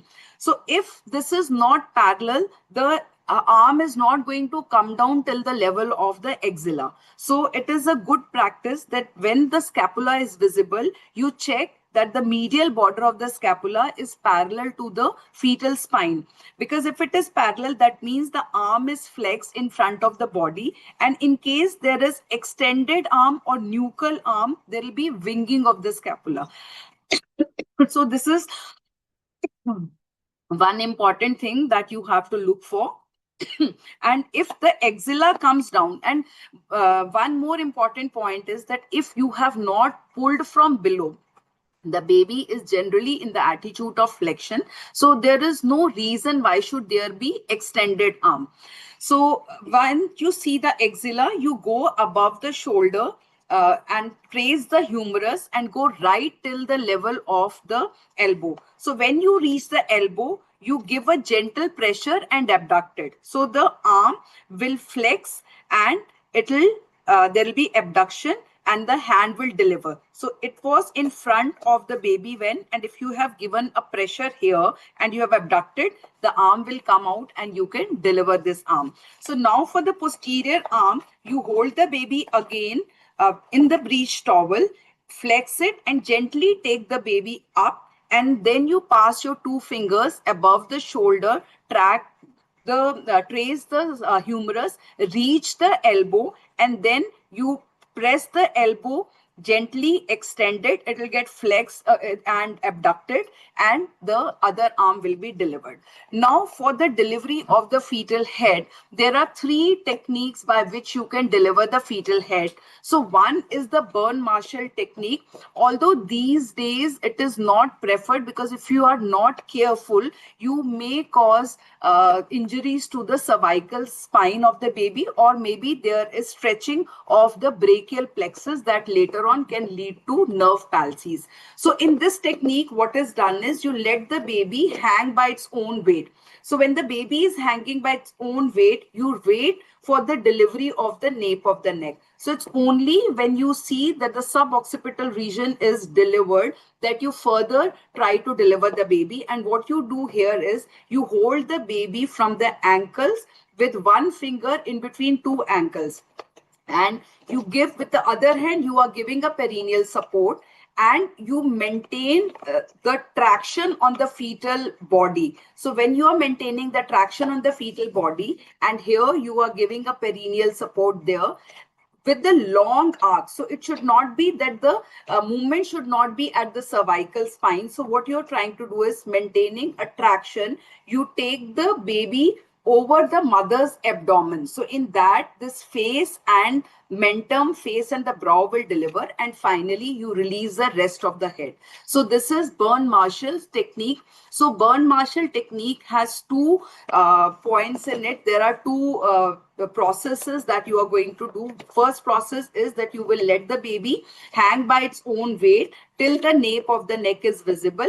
And when you can see the nape of the neck, you hold the baby from the ankles with one finger in between ankle, and you apply, keep the traction on, and one hand over the perineum, giving the perineal support, and also aiding the delivery of the face and the brow, which will slip over your hand, and maintaining a long arc with the traction. You take the body over the mother's abdomen, and the face and the brow will deliver, and then you will depress down the baby and deliver rest of the head. Now here, you do not do delayed cord clamping in breech, because it has already taken 5 to 7 minutes and the baby will be slightly depressed. So immediately clamp and cut the cord and hand over the baby to the pediatrician. So the usual step of putting the baby on the mother's abdomen and going for delayed cord clamping is not done in breech delivery. So baby will be assessed by the neonatologist, and at times these babies, they need some bag and mask ventilation, and they come out very well if you have not delayed the delivery beyond 7 minutes. And few people say even if you take 10 minutes, but it is better to achieve delivery within 7 minutes. Aim for delivery within 7 minutes, and keep your eyes on the clock, because only then you will know that 5 minutes is a lot of time and you do not have to pull the baby. Otherwise you feel that it has taken a longer time and the shoulders are not coming in between, you start doing manipulations which can lead to extended arm, nuchal arms, or extension of the fetal head. Now, next important thing is if it is extended breech. So if it is extended breech or the frank breech, the legs are not going to come out on its own. So what you do here is that it is, Pinard's maneuver was actually meant for a breech extraction when the head, the buttocks were at a higher level in the pelvis. But the same procedure is done, maneuver is done here to deliver the fetal legs. So you go along the thigh of the baby till you reach the popliteal fossa, and here you give a pressure on the popliteal fossa, thereby flexing it, and you abduct. So the same movement that you have had done in the elbow, you're going to do here, and the foot will drop and you will deliver the foot. And then you will go for the delivery of the second foot. So you press the popliteal fossa, so thereby flexing it, and then abduct it. The foot is going to drop and you will deliver the foot, and then you wait. So no hurry after this, as you had done in the other case. When you see the umbilicus, you wrap the baby, note down the time, take the umbilical cord in the sacral hollow, tell your assistant to give downward and backward pressure on the fetal head to maintain the flexion, and observe further descent of the baby. And then you check for when the scapula is delivered, you check for the parallelism of the medial border of the scapula with the fetal spine. So if it is parallel, that means the arms are flexed. You are going to wait for the visibility of the axilla, and once the axilla is visible, only then you are going to deliver the shoulders. So you hold the fetal body through the breech towel, gently flexed it, and go above the shoulder from the clavicle, trace the humerus till the level of the elbow, Then press the elbow and abduct it. The arm will come down and you will deliver the arm. And similarly, you will take the body of the baby slightly up, but not more than 15 degrees above the horizontal at any time. And then you go and you depress. Here also, you press on the elbow and deliver the other arm. And then I'm going to show you the other method of delivery, which is Maristio Smiley Wet Technique, MSV, or we also call it jaw flexion and shoulder traction. So now in this technique, and this is also for assisted breech vaginal delivery, the baby is made to lie over the supinated arm, forearm, and you are going to put 2 fingers on the baby's malar eminences, and of your right hand, the ring finger and the little finger is placed at one shoulder, index finger on the other shoulder, and your hand would be there in the suboccipital region. So what you are going to do with your these 2 fingers and the finger which is there over the occiput, you are going to maintain the flexion, and with your fingers on the shoulders, you're going to do the traction. So it is called jaw flexion shoulder traction technique. So you just maintain the flexion and give the traction till you see the nape of the neck. And once the nape of the neck is visible, you go above the body of the mother, take the head over the whole of the body over the mother's abdomen and deliver the face and the brow, and then you release the rest of the head. So here also, when you are taking the baby, you have to maintain the flexion and long arc when you are taking the body of the baby over the mother's abdomen. And rest of the steps are same, that you clamp the cord and cut it and hand over to the pediatrician. So this was the second step of second method of delivery of the fetal head. Third method is forceps application. Although that's the best method because you are going to deliver the head of the baby in a cage, so there are less chances of sudden decompression of the fetal head. But technically, it is slightly challenging. So you all have to learn if you want to apply forceps. Why? Because you have to go vertically up till you have gone beyond the parietal eminence. So your forceps blade comes from the, so if you are applying the left blade on the right side and vertically down, so for this your table has to be up on your, you need your assistant to hold the baby. So you wrap the baby in a towel and the assistants hold the baby so that you can apply the forceps from below.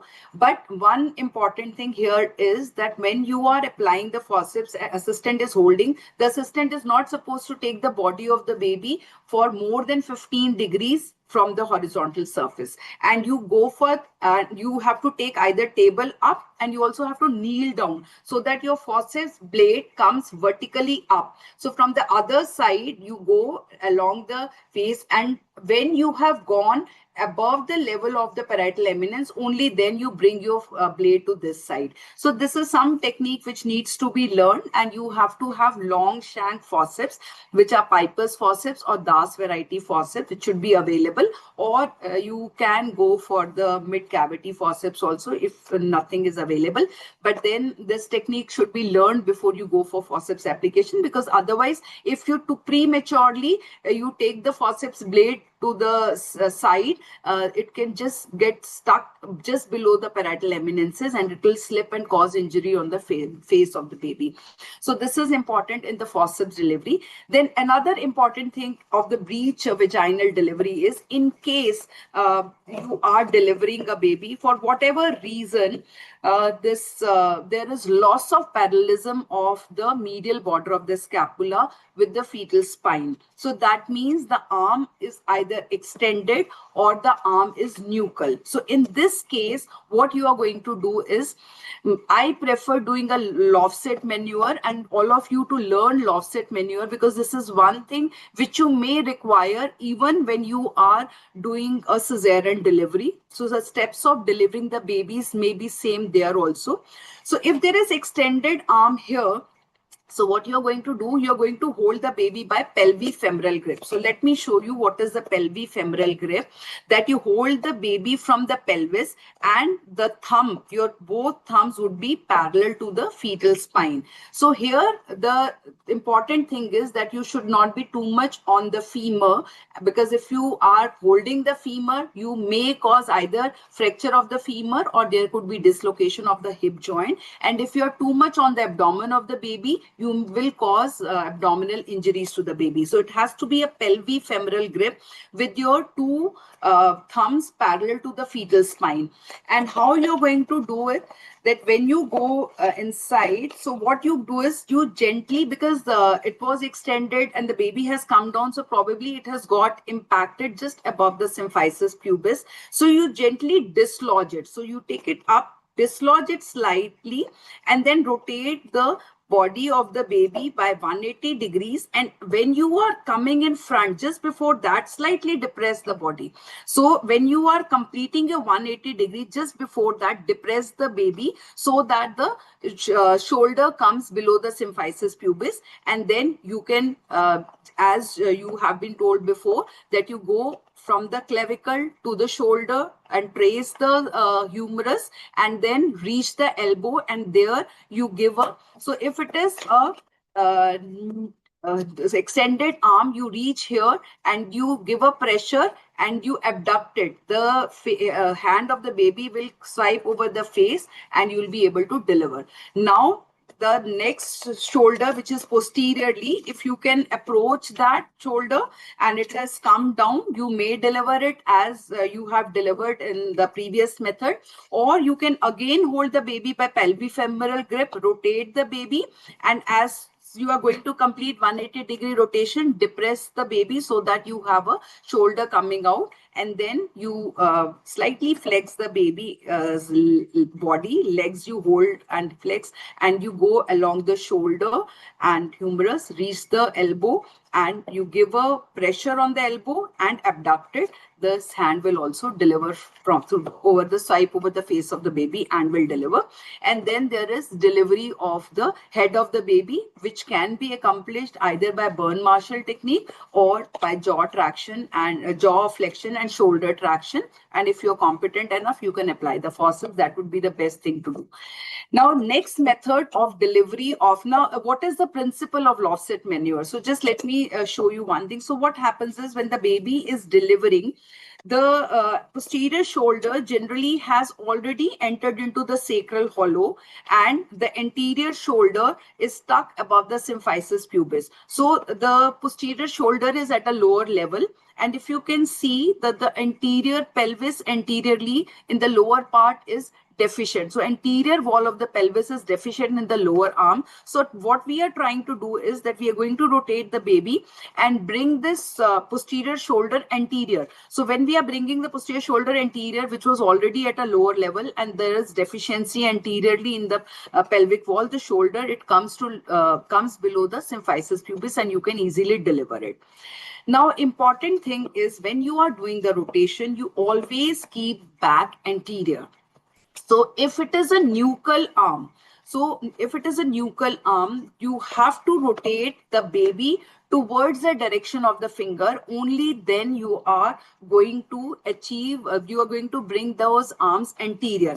But if the back is on the left side of the mother, as in this case, and the baby's fingers are towards that side, so I have to rotate the baby in this direction, keeping the back anterior. Only then I'll be able to achieve, bring this arm anteriorly to deliver. But I don't want to do that because this will lead to extension of the fetal head. So in that case, what I do is I rotate the baby, bring this arm anterior, and I deliver this arm. And then when now I rotate, I am in the direction of the finger of the babies, and this arm will also come anterior and I'll be able to deliver the baby. Now, one more important thing which you have to be careful about, because it may always not be sacro-anterior position, as in head also you have seen. It could be sacro-posterior position also. So when the arms, the legs are delivering, so as soon as you see the buttocks of the baby delivering, you rotate and bring the back anterior.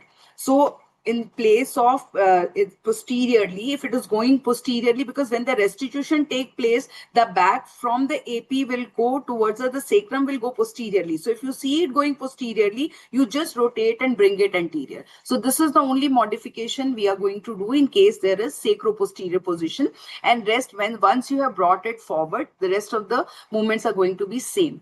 Now there is another method which is there for delivery of the extended arm, and that is the classical method. So the principle of classical method is also same, that the lower arm is the posterior arm is at a lower level than the anterior arm. So you first go for the delivery of the posterior arm.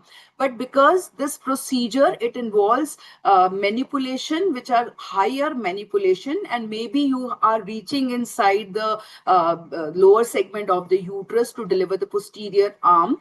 So the patient should be either under general anesthesia or patient should be under epidural block. This manipulation should not be done if the patient is under pudendal block, because otherwise patient may have vasovagals. Okay, so what you do here is that you hold the baby from the legs and flex it gently and bring it forward so that you have space posteriorly, and the care is same, that it should not be more than 15 degrees above the horizontal surface. Go above the shoulder, then you reach the humerus, trace it down till you feel the elbow, and then you depress the elbow and abduct the elbow and bring down the arm, posterior arm, and then you take the anterior arm posteriorly, and here the grip is at the level of the chest of the baby. It is not pelvifemoral grip. In classical, we hold the baby from the thorax. So chest you hold and rotate the chest and take it, the anterior shoulder also posteriorly, and similarly you deliver the posterior shoulder in the similar manner. But at times you may not be able to reach the posterior arm also in classical. So first you rotate, bring the anterior arm posteriorly at a lower level, then go for it. But it is may not be a very good method for if there are nuchal arms. So that is why and patient may not be under epidural analgesia, and you have to even hold the baby high up. So when the shoulders are in the pelvis, holding the baby from the thorax also is a challenge. So Lofset is much simpler method, but PGs should know both the methods, that how you can do it. And then after that, the delivery of the head is same. So these are actually the method of assisted breech vaginal delivery when there is extended arm or nuchal arm. Other steps are of breech extraction, and we already have talked about, because the morbidity is higher. So if the breech gets stuck at the level of the buttocks gets stuck, we generally go for cesarean delivery if the baby is salvageable. But if there is some problem, baby has some anomaly which is not compatible with life, only in those cases only we are going to go for groin traction, or we can go for bringing down of the leg. You go right down till the ankle of the baby, hold it and bring it down, or you can do Pinard's maneuver. But these are all intrauterine manipulations except for the groin traction. So you are going to do other manipulation only if the patient is under epidural analgesia, or take the patient under general anesthesia to do that. Otherwise, if the groin traction can bring out the groins, then you can leave it and do rest of the delivery as is there. But as I told you, in frank breech, you do have to assist in the delivery of the legs of the baby and take them out by Pinard's maneuver. So that thing you are going to do. And otherwise, for the shoulder arms, the two methods I've already told you, Lofset and classical are there. And the delivery of the head also, we have same method for extraction and all. Sometimes there could be, neglected breech. So it should not happen at your institute when the back goes posterior. As I told you, if in the beginning only you are seeing that during the restitution back, the sacrum is going to in the posterior segment of the pelvis, you rotate and bring the sacrum anteriorly.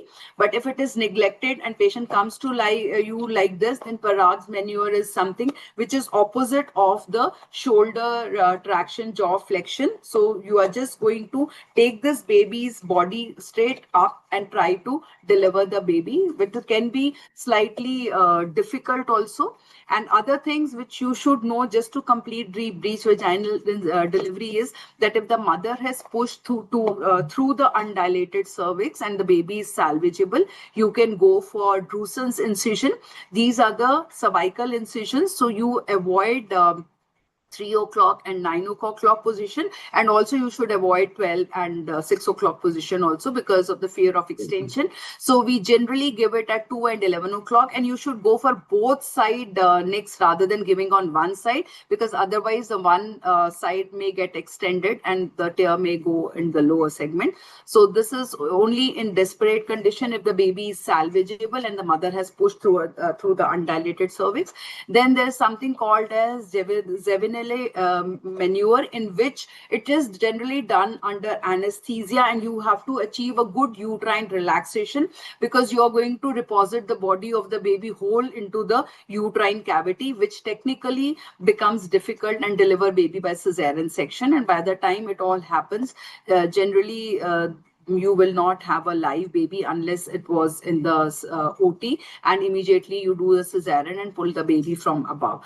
So otherwise, other option that in extreme cases, if the pelvis was also not good or if the head was extended, people have gone for severing the fetal neck, delivering the body from below and head from the abdomen.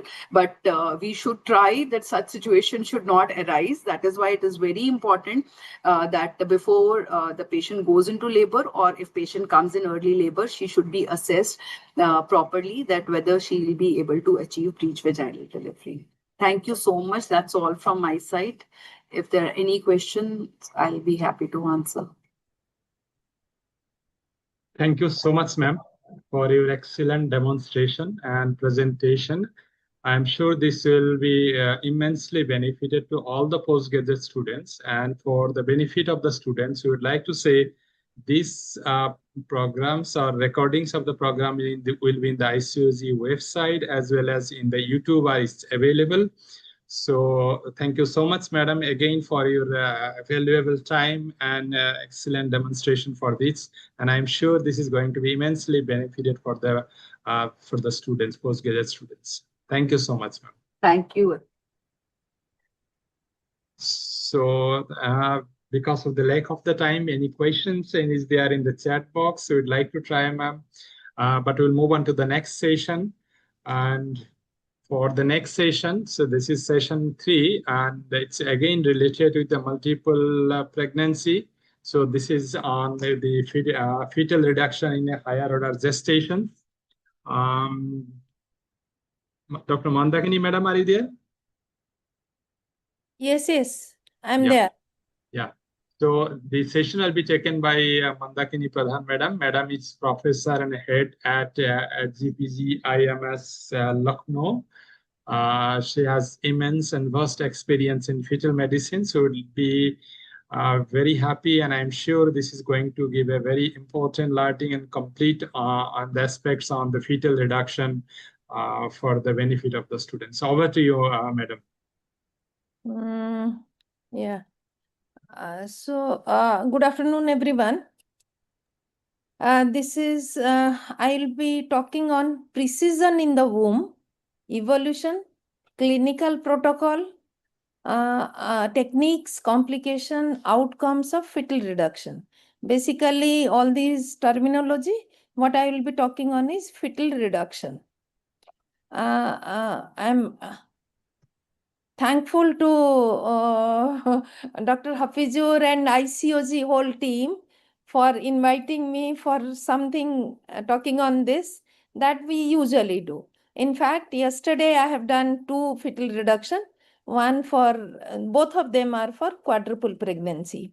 So multi-fetal pregnancy, it may be triplet, it may be a quadruplet, or it may be a pentaplet. And if we think that these are rares, No, they are not rares. We do see these. Maybe hexaplate are rare, but these triplet, quadruplets, we do see many a times. So this topic, I will be, the learning points from this topic is risk of multi-fetal pregnancy. And hence, if there is an increased risk, then we reduce it. So what is the evolution of the technique of fetal reduction? Then what is the protocol? When it is to be done? How do you select a fetus? Then how do we do it? That is technique. What are the complications? And then the outcome of fetal reduction. So multi-fetal pregnancy risk, as we all know, that there is increased maternal and fetal risk. The pregnancy loss rate in twins is 8%, then triplet it is 15%, quadruplet it is increased up to 25%. Maternal risk like anemia, preeclampsia, GDM increases. The prematurity, definitely twins and triplets, they deliver early and hence a risk of preterm pregnancy. Hypertensive disorder, the baseline if it is 5%, in twins it is 2 to 3 times increased, in triplets it will be 9 times increased. So definitely you need to decrease these triplets to twins. If you do that, then your in the hypertensive disorder will decrease by almost half. Then similarly GDM, if the baseline is 4%, then it increases twice in twins and 4 times in triplets. Similarly PPH, because of overdistension, in twins we know that there is atony and then increased risk of PPH. We are always prepared for that. And triplet it is more. So maternal mortality, preterm less than 37, preterm, extreme preterm, that is less than 32 weeks, and IUGR, all of them, they increased as compared to a singleton pregnancy. So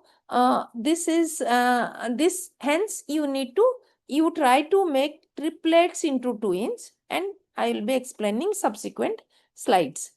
So techniques to reduce the complication by converting twins to singleton or triplets to twins is called multi-fetal pregnancy reduction.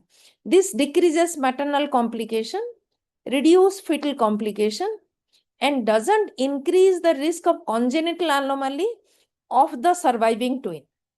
Remember that this technique doesn't increase the congenital anomaly risk, but that the background risk that every fetus has, that is 3 to 5% risk, remains whether you reduce it or you do not reduce it. So there are two terminology that you should be familiar with. One is multi-fetal pregnancy reduction or MFPR. Another is selective fetal reduction. So multi-fetal pregnancy reduction is termination of one or more normal embryos in a higher order multiple pregnancy, and that is called multi-fetal pregnancy reduction. If you detect abnormality, whether structural abnormality or a genetic abnormality without any structural malformation, so you are selecting a fetus. You are selecting a fetus for termination, and that technique is called as, then that procedure will be called as selective fetal termination. So how it was started? It was started in 1978, and it was a dizygotic twins, and one of the twin was affected with Hurler's disease, and that is definitely Hurler's is mucopolysaccharidosis, and in that the newborn doesn't survive after a certain period. So they wanted to terminate, and this is reduction. The reduction was performed at 24 weeks of gestation. This was 1978. So how it evolved over the years? We know that IVF started, and IVF is the cause of higher order multiple pregnancy in most of the time. So the genesis of multi-fetal pregnancy reduction is related to the IVF, the initiation of IVF and then continuation of IVF. So initially when following IVF, there was quadruplets, quintuplets, and this was caused by early unregulated IVF embryo transfers. So what was started was a mechanical cardiac disruption. That means in a transvaginal route, the fetus is approached and either mechanically going into the fetal heart and doing some forward movement, the heart is stopped, or pushing some air. So air embolization, or aspirating the whole of the amniotic fluid that is present around the fetus. So this is fluid aspiration. This was the initial technique which has been abolished, abandoned. So when we started with 1980, this was the technique done transvaginally and doing some mechanical manipulation to reduce these pentapulates into, say, twins, triplets, something like that. Then came 1990 to 2000, whereas shifted from transvaginal route to transabdominal route. So transabdominal route, there was the technique of ultrasound, the machine of ultrasound improved. So there was high resolution ultrasound came into picture. So shifted from transvaginal to transcervical. And what was done is, there was the fetal heart is targeted and intracardiac injection of potassium chloride came into picture. And that was used to do multifetal pregnancy reduction. So what was the outcome?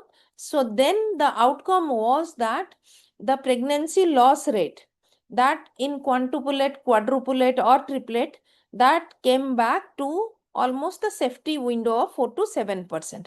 So that was manageable. Instead of having 50% fetal loss rate, it was brought down.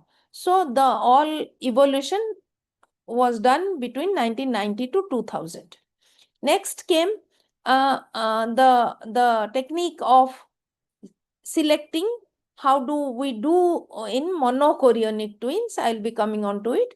So there came the radio frequency ablation technique, so that in twin pregnancy, when the blood vessels are shared by two fetuses, and instead of injecting KCl into one fetus, rather than doing that, which will result in demise of the other twin, the technique of radio frequency ablation, so that targeted one fetus can be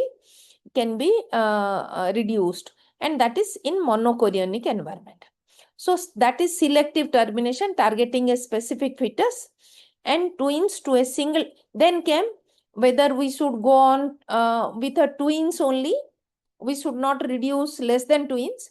Then the current evolution is that twins to a single fetus for parents with severe maternal medical contraindication.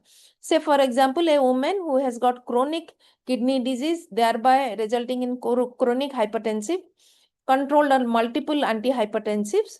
There, if it is twins, then her chance of losing these both the fetuses are more because of acceleration of hypertension or developing severe preeclampsia.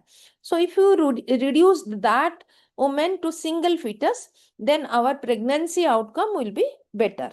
So that is the modern current concept of reducing this. When do you do that? The gestational age of doing this is 11 to 14 weeks. And why this is the 11 to 14 weeks? The PG students should know that at that period, we do a nuchal translucency, what you call as a NT scan. So nuchal translucency, and these days, the structural malformation, many of them can be detected in first trimester. So a structural malformation scan is done, NT scan is done, and accordingly, the abnormal fetus is selected for reduction. Then the placental mass is less. So after reduction, we are not taking out the fetus. The fetus is still there. So the placental mass shrinks. If it is a smaller mass, then the shrinking will be easy. Whereas if it is a larger mass, suppose I do it around, say, 20 weeks, then the placental mass will be more, and then the complication may arise because of that. So how do we go ahead and do it? The step one of doing a multifetal pregnancy reduction is doing a chorionicity mapping. So if you see this T sign between two fetuses, then it is monochorionic. And if you see something like lambda sign, or what is called as a placental tissue in between the intervening membrane and called lambda sign. Then this is a dichorionic fetus. In a dichorionic, you can inject KCl or potassium chloride into one of the fetus. But in a monochorionic, if you inject potassium chloride, this potassium chloride will traverse to the other fetus and both the fetus. You will end up losing both the fetus. So, and hence your first step is confirmation of chorionicity. Then you select your target, which one is to be reduced. I told previously that the structural abnormality has to be ruled out, and hence a structural scan. Then if there is history of genetic abnormality like genetic or chromosomal variants, that is to be done. So if a patient has got, say, thalassemia and both the couple have thalassemia, have a twin, then both the fetus is to be tested. And if one of the fetus is identified to have abnormality, that fetus is to be targeted. So you do structural scan or genetic evaluation to identify which fetus needs to be reduced. And be careful while naming the fetus. So it is advisable that center who does the ultrasound should do the sampling of the fetus for genetic testing and should do the fetal reduction also, so that the naming is not changed. Then if the fetuses are, all of the fetuses are healthy, the upper uterine fetus is selected for reduction and avoid the lower fetus which is near the cervix. And technically, if there are two fetus in the upper uterine part, then technically accessible fetus is selected first for the safety of the procedure and not losing the pregnancy as such. So these are few steps one needs to remember. So what are the prerequisites? Blood group I have written first on the list, because we forget doing that. We went on doing anti-scan, malformation, then reduction. No, please do your blood group, because if the mother's blood group is Rh negative and you are doing a procedure, then one needs to give injection anti-D for that. Of course, the woman has to be ICT, indirect Coombs test negative. So on ultrasound, you see for number of fetuses, it has to be carefully seen. If it is pentapulate or higher order, or even 4 or higher, then sometimes it is misdiagnosed and may be missed. So chorionicity, I showed you the picture, labeling their position, then size, then placental location, major anatomical abnormality, and any markers of aneuploidy needs to be looked into and seen. Then first trimester multifetal pregnancy reduction or selective fetal reduction is done between 11 to 14 weeks. And possibility of, then before that, the possibility of spontaneous death of one or the more embryos can occur before 11 weeks. So you can do that, and NT can be measured between 14 weeks before doing. So what is the procedure is under aseptic technique. We give one like broad spectrum antibiotics, but there is no RCT in it. And with our patients and then the safety, we do give it, though there is no consensus about giving antibiotics. It is an ultrasound guided procedure. A 20 gauge spinal needle is used. 15% KCl potassium chloride is injected into fetal heart. The amount of potassium chloride may vary between 0.5 ml to 2 ml. And confirm fetal asystole, and then withdrawn the needle. So ultrasound appearance of major malformation, abnormal fetus, increase NT, smaller fetus, presence of marker of aneuploidy. So you choose that fetus, and position in the amniotic cavity. The embryo most technically accessible and away from the cervix is technically done. So here is a video how this first video shows that there is, one can see this lambda sign over here. So there are 1, 2, and then the 3 fetuses. 1, 2, and then 3. This is a fetal heart. This is heart. And then this is heart. And one can see that this is the intervening membrane and this is the intervening membrane. So this will be called as trichorionic triamniotic fetus. So now going on to targeting this. So we have targeted the upper one, upper fetus, and that is in my the view of the of ultrasound view. So going on to this, the needle is going into the fetal chest, and then trying to position the needle, and then putting into some amount of KCl is put into this, injected into through that needle, and then trying to observe cardiac asystole. So there is cardiac asystole. We look into, we withdraw the needle, we confirm it by doing a Doppler, and then withdraw the needle. Once the needle is withdrawn, we look into the other two fetuses, and they should be healthy, and then we confirm that the fetal reduction is done. So you saw this, and then you know that potassium chloride injection is one of the method. And definitely it has to be done in dichorionic pregnancy and never in monochorionic pregnancy and or trichorionic pregnancy. So this is ultrasound guided intrathoracic injection of KCl to induce immediate fetal cardiac arrest. But if it is monochorionic pregnancy, then how do we do? Monochorionic pregnancy can be done with radiofrequency ablation or bipolar cord coagulation. And this uses radiofrequency ablation uses thermal energy, and that occlude the umbilical cord which is entering into the fetal liver. Whereas bipolar cord coagulation, the cord is pulled into a bipolar the forceps, and is coagulated at 2-3 places. So it is bipolar cord coagulation is done through fetoscopic. So here is for potassium chloride injection, we need only a needle, spinal needle, and the routine rest of the things.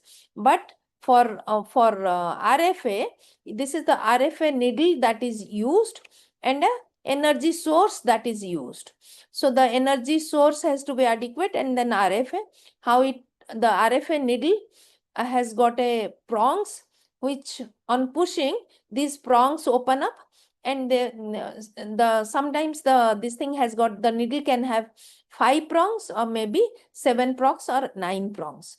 So these prongs open up, and the opening can be 1 millimeter, 1.5 millimeter, 2 millimeter. One can fix that with a marker, and that amount of the energy is delivered at the tip. So if it is open fully, then it is 2 centimeter coagulation. If it is open 1.5 centimeter, so it will be 1.5 centimeter coagulation. For fetal reduction, usually it is done, it is sufficient to have 1.5 centimeter coagulation. So coming on to bipolar cord coagulation, again there is a bipolar machine, that is usual machine, but you need a fetoscope, its stroker, and then the scope, and it goes inside it, the bipolar cord holder, and it does the coagulation. So what are the complications? It is definitely involves complication. Whenever you are putting a needle, never tell the patient that it is without complication. So pregnancy loss rate is 4 to 7%. And this pregnancy loss happens 2 to 4 weeks post procedure. So it's not immediate procedure, may not be immediate procedure. So usually 2 to 4 weeks. So if a pregnancy following multifetal pregnancy reduction technique goes beyond 4 weeks, and then it is called as the procedure is successful. Why it happens is subchorionic hematoma, amniotic fluid leaking, and then uterine contraction. So these are some causes for which the pregnancy is lost. Leaking PV, we also encounter around 10%, but if it is, the leaking is from the sac which is reduced, then it will close on its own, and you need not worry about it. Whereas if leaking is from the other sac that was not touched upon, then there is some alarming this thing indication, and hence you need to watch for whole pregnancy loss. Then bleeding PV and infection are rare complication.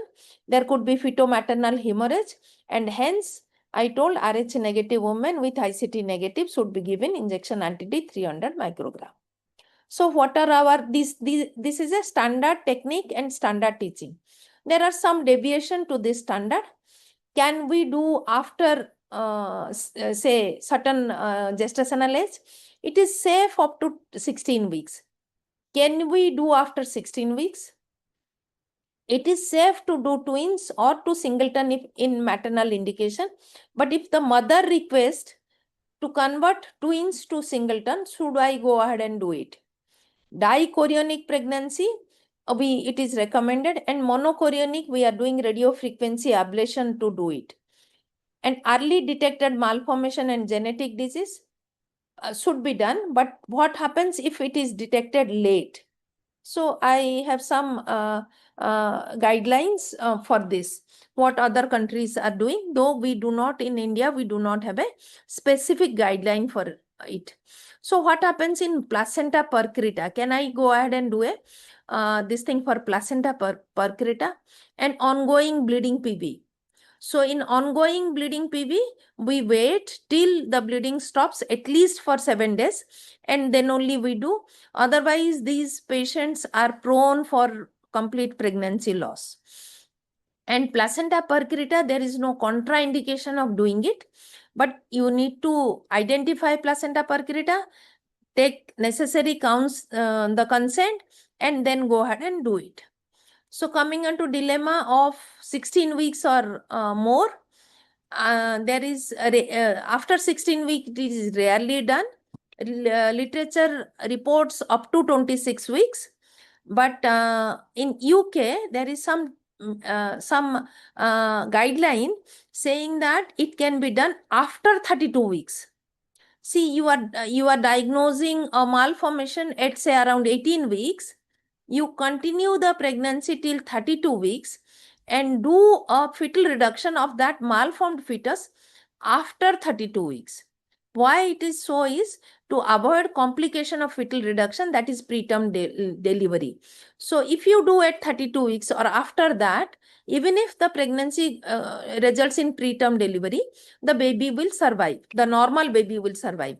So for that, they have this guideline after 16 weeks. They do fetal reduction after 32 weeks. Maternal request, it is not to be encouraged because of our PCPNDT guideline. It may be following a sex determination and without understanding the complication of fetal reduction. So twins to singleton or on maternal request, it is very difficult to explain them. So monochorionic pregnancy, this is not suitable for intracardiac ACL. I told you. So it has to be a radio frequency ablation of bipolar dithermy. And the needle that is used is around 17 gauge, 15 to 27 weeks. And you need to do a fetal, you aim for aiming the fetal portion of umbilical cord, that is the umbilical vessel, when that is entering into the fetal liver, and do the fetal reduction there. So so what is there is, if it is dichorionic and triamniotic triplet, it is a triplet. There are one pair is monochorionic, the other is another placenta. So it will be read as dichorionic. So 2 placenta, but 3 amniotic cavity. That means amniotic triplet pregnancy. So the consensus is that it is monochorionic pair is to be reduced, and the couple has to be counseled properly, because the monochorionic, if we leave, then the risk of TTTS is around 10%. So 10% risk of TTTS, if I am converting triplet into singleton, then I am getting at least 1 fetus. And once TTTS occurs, then they have to have a laser coagulation, and second is the follow-up is 2 weekly, and that needs to be done. So it is encouraged to reduce the monochorionic fetus and rather than doing a single fetus reduction. So here is such a video. You can see there are 4 fetuses, 1, 2, then 3 and 4. These 2 are in this thing monochorionic pair. So the thin membrane in between. So quadruplet with a monochorionic pair. So this is easy to take a decision that we reduce this monochorionic pair and hence convert it into twins. So we do that, and then we do this reduction. And one can see this, the monochorionic pair, and you do not do this monochorionic pair twice. We do inject KCl into one of the fetus, and one asystole occurs, and within 24 hours the other fetus asystole occurs in around more than 95% cases. It is very rare that the other fetus will not have asystole after 24 hours. If it is so, then observe it for 7 days. If it is not happening, then one needs to do another procedure to reduce that, but that is very, very rare. That is the standard teaching is that it is reduced, and it is reduced subsequent in 24 hours to 7 days time. So continuation of monochorionic pair, that is what I was telling just now, that suppose I have reduced it, one of the pair, and it is the other pair, what will happen to the other fetus? Wait for 7 days. If couple is willing, so do another reduction. If not willing, and suppose say it was a triplet pregnancy and one of the fetus is reduced of the monochorionic pair, other is not reduced. Now the couple wants to continue this twin pregnancy. So they can continue. This doesn't cause any malformation, and it doesn't cause the risk of malformation doesn't increase. So there are different techniques that have been reviewed and was done.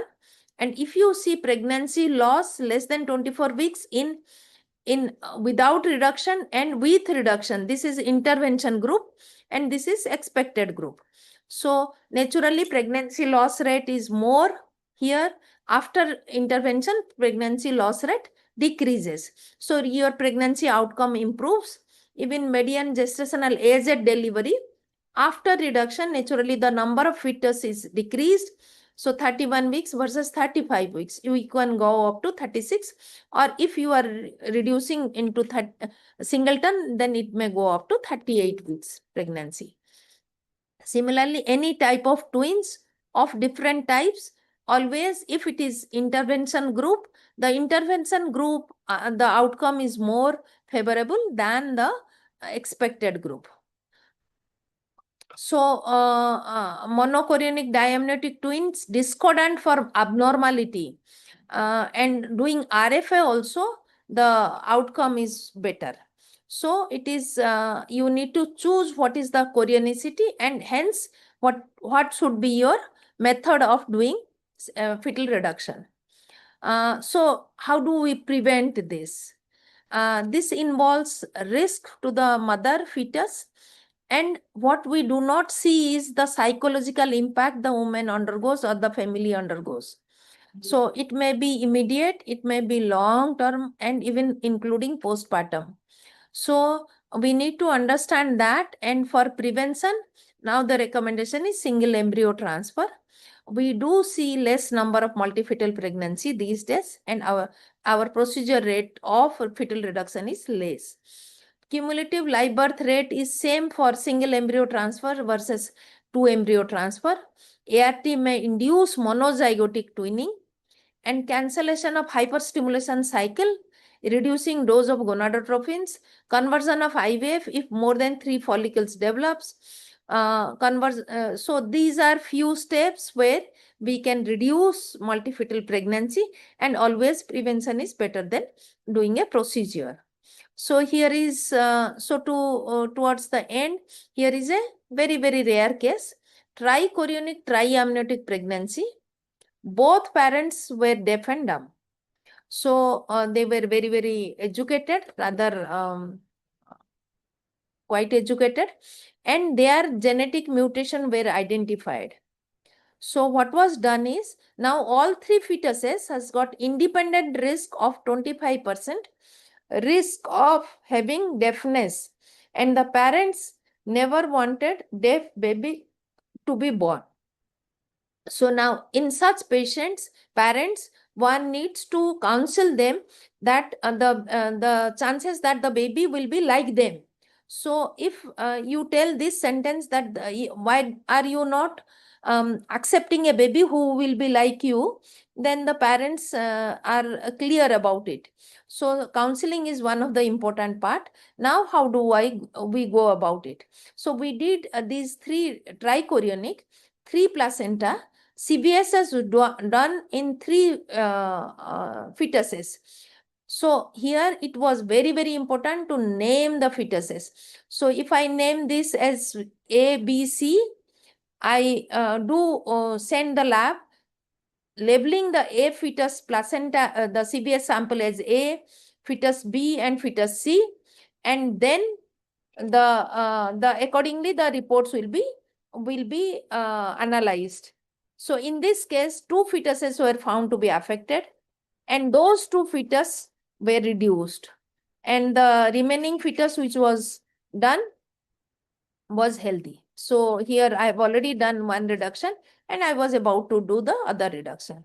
So so this is what a rare condition can happen. So to conclude, multifetal pregnancy reduction and selective fetal reduction are fetal procedures done to improve pregnancy outcome. There should be a proper indication of doing it. Counseling before the procedure is very, very important. Few steps I have told, something like the couple needs to be counseled, something like a psychological support. Then transabdominal route is the route that is to be preferred. The transvaginal route is no more done. KCL injection is the most common technique that is being used. And for your information, if it is intracardiac, if the needle tip is not in exactly in the heart and outside the heart but in the thorax, still KCL can be injected, and the asystole can be achieved. So the weeks that can be targeted is 11 to 16 weeks. The complications is, overall complication is 5 to 10%. And do not forget to give injection anti-D if the woman is Rh negative with indirect Coombs test being negative. So I think I thank you, thank everyone, ICOG, Dr. Hafiz, to invite me for this talk, and I stop sharing my screen. Thank you so much, Mandakini madam, for your excellent presentation. I think the videos are really nice, and because this is really watching together. Dr. Upma, anything you would like to say? Because yes. It was an excellent talk. I waited for it. I wanted to hear from Dr. Mandakini. It was excellent, Dr. Mandakini. I really enjoyed it. Yeah, I was entirely glued through also it was really nice, madam, seeing doing the intervention. Yeah, I'm a fetal medicine specialist and a lot to learn from Dr. Mandakini. Yes. Thank you so much. The experience Your and love and everything. affection. Yeah. Everything matters, ma'am. Yeah. Thank you so much. Thank you. So it will be in the online recording, madam, also. Dr. Archana, madam, you are there? Yeah, good afternoon, everyone. Yeah, I am here. I was also glued to Mandakini ma'am's presentation. Really, it was nice. Sir, Dr. Priya is here. I'm there. Just give me 2 seconds. I'm just connecting to my computer, if that is all right. Yes, Dr. Priya. Sure, sir. Because, so, before Dr. Priya get Mandakini, ma'am. Yes. Yeah, I have a patient. Those IVF was done for 2 embryo was transferred. The one becomes like you said, dichorionic triamniotic. So we counsel the patient the reduction, but they are very much no, sir, no, whatever is there, we want to go ahead with the triplet only. So in those situations, how much the way we need to counsel, especially for the triplets, because many of the patient I see, they wants to go ahead and they don't want the reduction actually. with modern technique and survival rate. We have a picture of a patient, triplet pregnancy, continued, refused reduction, continued, and all three are surviving. So we tell the patient that actually it's a non-directive counseling. So in such a patient, we should treat this pregnancy. We need to monitor that monochorionic pair. So 2-weekly follow-up has to be there, and increase number of days of hospitalization, increase risk of preterm delivery, and increase this thing of TTTS of 10% is to be told. If the patient wants to continue with that, then one should continue with that. We do have patients who have continued it, and we have supported them. Like our role is to monitor them. Actually, fetal reduction procedure is a very bad procedure for the operator also. Sometimes you feel very sad after doing the procedure. So, Ma'am, especially things like dichorionic, triamnionic in those situations, because most of the ART pregnancies, the mother is ready to have two. And when we say you have to lose 2 fetus, and most of them are actually lying, especially we say dichorionic, triamnionic fetus, because as you told, we have to do the monochorionic one. The 2 fetus we have to do. So they are get always apprehension now. Already they are ready with the having 2. They're acceptable. So if we say we'll reduce 2, so it is not so much a acceptable thing for them. Yeah, it's a difficult scenario. Yes, ma'am. Dr. Mandakini, can I ask one thing? We have done a lot of RFA, but I've never done RFA before 16 weeks. You usually do between the window of 16 to 26 weeks. No. It's too small. You can, but then still you can do 16 weeks. It can be done easily.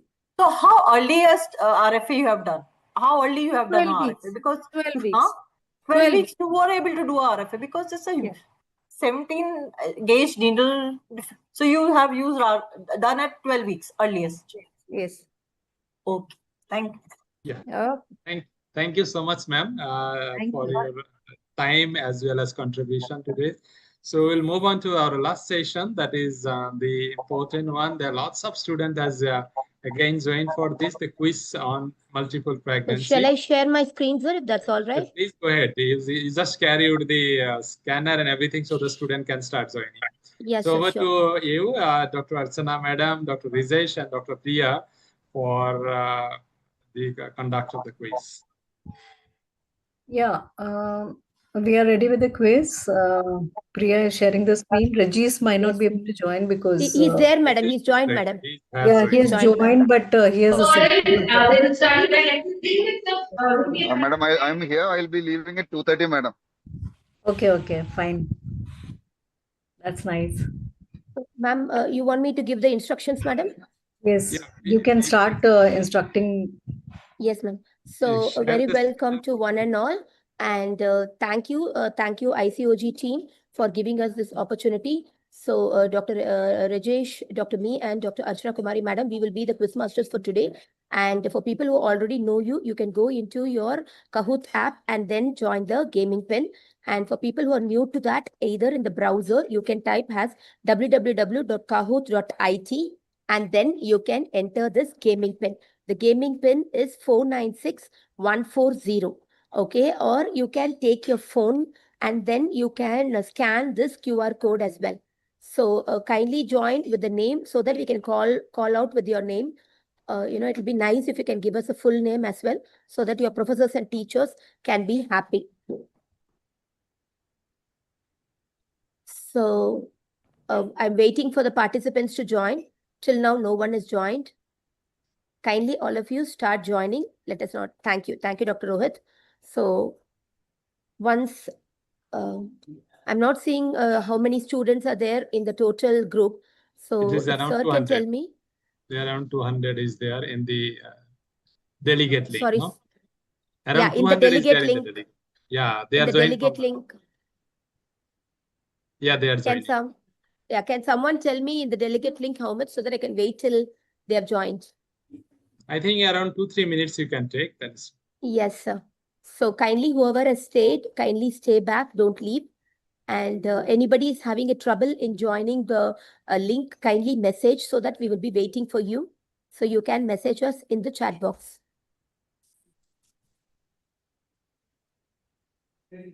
So Priya, we can start after 2 to 3 minutes. Yes, Yes, People ma'am. can join in between also. Will they be able to join in Kahoot after we start, madam? I don't think. Is it not that open type of that they No, will be able madam, to no. join? Kahoot we cannot join after we start, madam. The You other can quizzes wait. we can start. You can wait for 2 minutes as Yes, friends. sir. Yeah. Yes. I think they enough have already joined.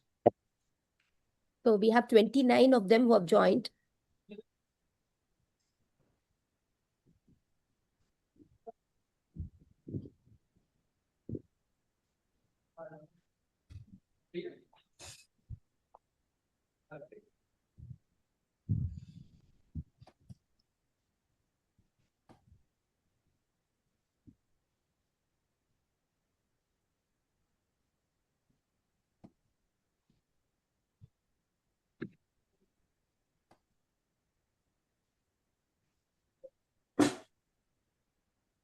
So 32.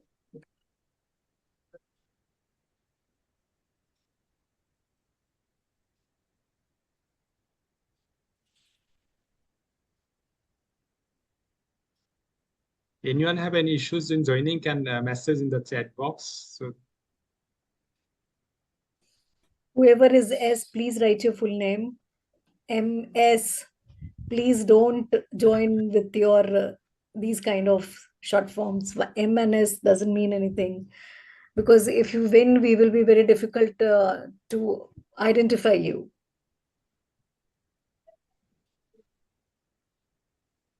So in case if you are not able to join or once the quiz is started, kindly don't disturb the process of the quiz.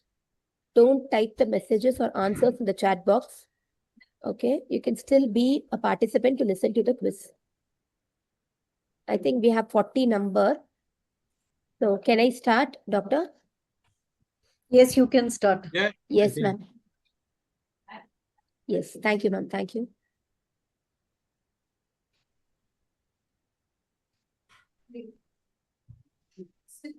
I'm sorry, the month is date is wrong. Sorry. Oh, I'm sorry. Is it? I'm sorry. No. Ma'am, did I open the wrong thing if I'm not sure? The old One one. Yeah, you second. opened the wrong one. I think the It is open 12th one. July. Yes, sorry. Please open for multiple pregnant. Yes, ma'am. I'm really sorry. I opened in Kahoot, the one which was there. I thought it is a recent one. I'm really sorry. Really sorry for that.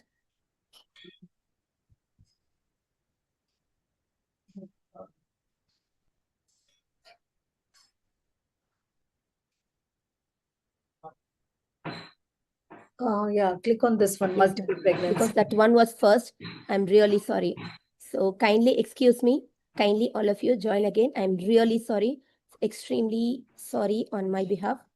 I thought the first one has to be the recent one. Sorry. Yes, but now that you know how to join, it is not going to take much time. Kindly join. So kindly type in the new gaming pin. The old gaming pin will not work anymore. So yes, 515279. This is the new gaming pin. I'm really sorry for what happened. Okay, so kindly join through the new gaming pin. 515279.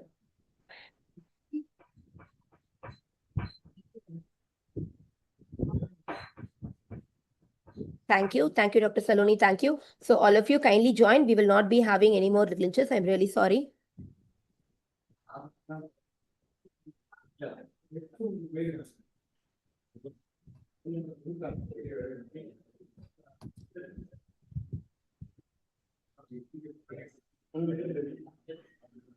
We had 40 number then.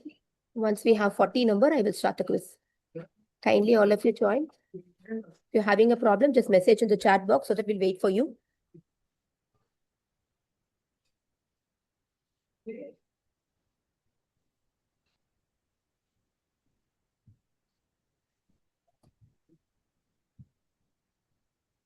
Kindly join first. And kindly give us a full name, please.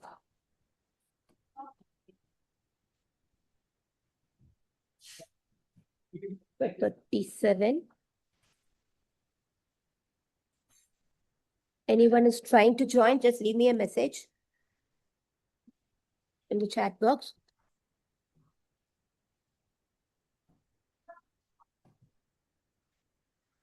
So I think I'm with the number 40. So can I start?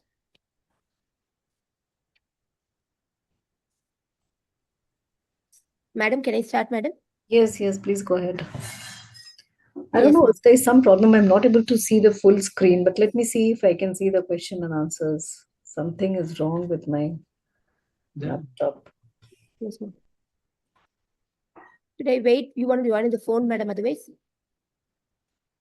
Yeah, maybe I will join. You can start with the first few questions, then I can join. I will just join. Okay, ma'am. Kindly all of you stay inside. Don't leave the meeting. So it's 44 of you totally. I started with the quiz. Okay, so today will be multiple pregnancy quiz. So the first few rounds, because Archana madam is having technical glitches. Okay, and Dr. Rajesh, can you take up the first few rounds? Is he there? Yeah. Dr. Rajesh, yes. First few questions I'll take. Yes. The key parameter for predicting complications in multiple pregnancy: zygosity, chorionicity, number of fetuses associated preeclampsia. Which is the key parameter for predicting complications in multiple pregnancy? Room number 13.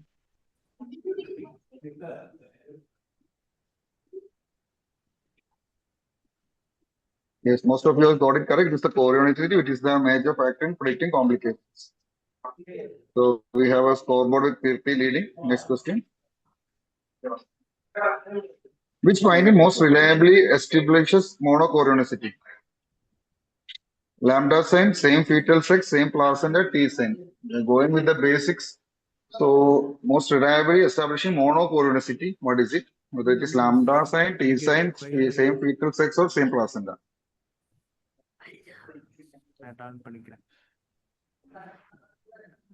So T sign is the correct answer. Some has gone with same placenta, but it's not that easily able to establish that. So can the others please mute? Thank you. So Kirti is still leading. Next question. The single most important first step in twins USG at an early gestation is assign gestational age, chorionicity and amnionicity assignment, cervical length, number of yolk sac, which is the single most important first step in twins USG.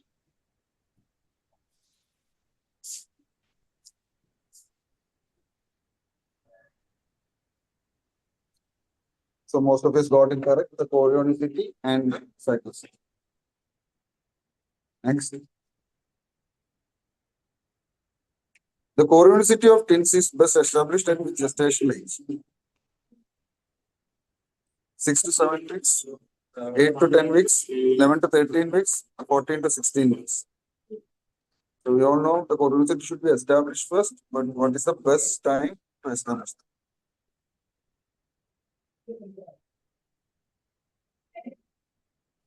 So the correct answer is 11 to 13 weeks. So it can be combined with NT scan. So Kirti is still leading. We go to the next.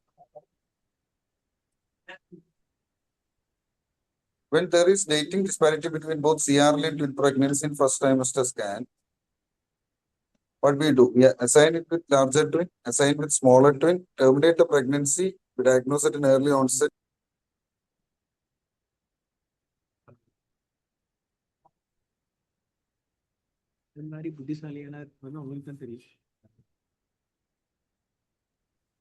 Thank you. So I request Archana madam to take up the next questions. Thank you. Okay, Dr. Rajesh. Okay, thank you. Archana ma'am, are you there? Yes, yeah, I'm there, but just give me 1 minute.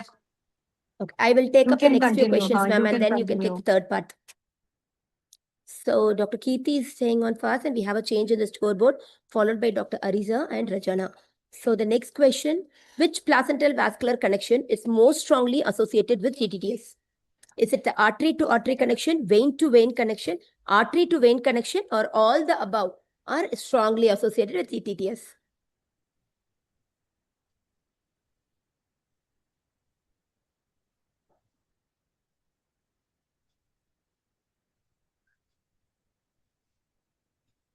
Wonderful. Most of you have got it correct. The other two are superficial connection, and this one is a deep connection, which has a stronger association. So Dr. Ariza has climbed up and followed by Dr. Kirti. And the next one would be complications that can occur in twin pregnancy are preeclampsias, anemia, PPH, all the above. Some questions are easy so that all of you can answer. So here the decision will be who is answering is the fastest way.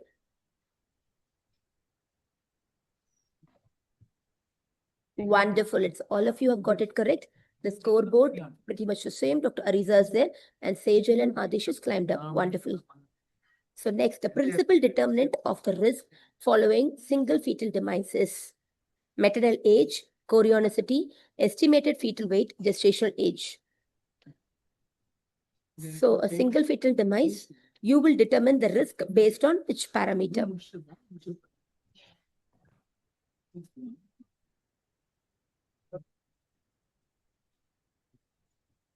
Wonderful. Most of you have got it correct because, like in chorionicity, that's a determinant. That will come a little later. I'm not going to give the explanation now.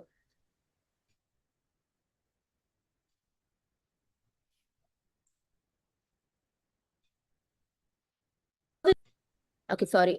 Surveillance in monochorionic twin by USG. It starts at 12 weeks in every 2 weeks. You start at 16 weeks every 2 weekly. Start at 16 week every 4 weekly. Start at 20 weeks every 4 weekly.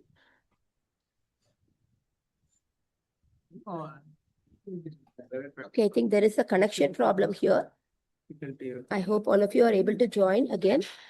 Complications of the twin pregnancy. That will be the second session. Archana ma'am, are you there? Yeah, I'm here. I can take Yes, this. ma'am. Yes, ma'am. So you can just go ahead with the questions. Yeah, so in monochorionic twin, which complication is caused by unbalanced placental vascular anastomosis? Twin anemia polycythemia sequence, twin transfusion syndrome, selective FGR, or all of the above?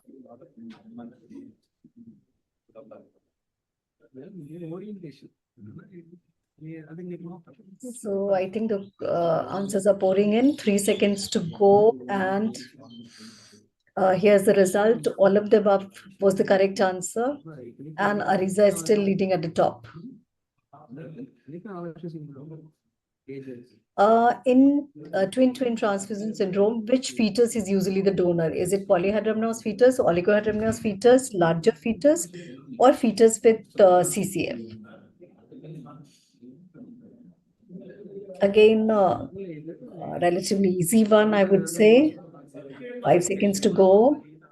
Yes, the correct answer is oligohydramnios fetus. Most of you have got it right. Next.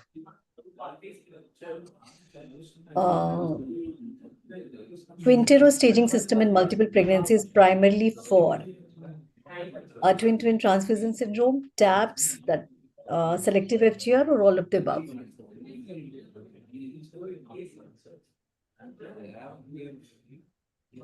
Again, a simple one. All of you, I think, would be able to answer this. Let us see.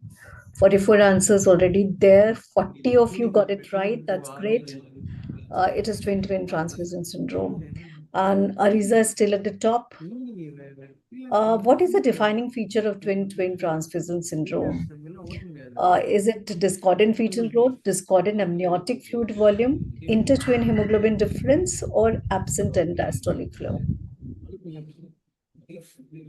Most defining feature of triple TS syndrome. Yes, the correct answer is discordant amniotic fluid volume. Most of you got it right. Great going. Scoreboard shows a change. Adish now at the top, followed by Ariza. The Quintero staging system for TTTS primarily depends on estimated fetal weight discordance, Doppler anomalies, cardiac dysfunction in fetuses, bladder and amniotic fluid findings. I think these 4 questions are more or less related to the same kind of problem to TTS. So again, most of you got it right.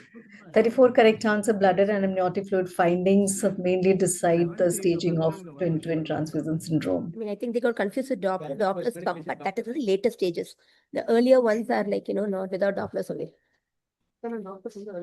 So again, Adish at the top.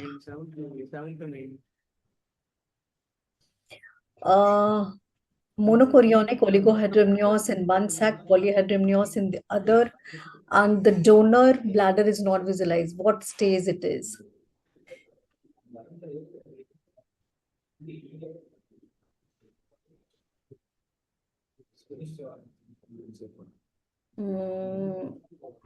I think all the answers have already come. We are still left with 2 or few seconds, and the correct answer is stage 2. And I think there was some confusion between stage 2 and 3, but the correct answer was stage 2. 26 of you got it right. The scoreboard remaining the same. Next question. The most appropriate definitive treatment for stage 2 twin transfusion syndrome at 20 to 24 week is serial amnioreduction, indomethacin, fetoscopic laser photocoagulation, or immediate delivery.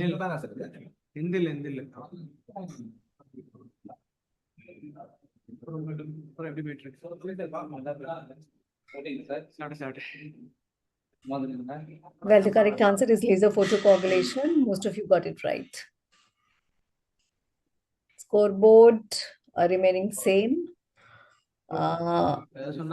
In twin transfusion syndrome, the preferred laser technique aims to ablate only the superficial vessels, ablate communicating the placental vessels, occlude the donor umbilical cord, or reduce the placental mass.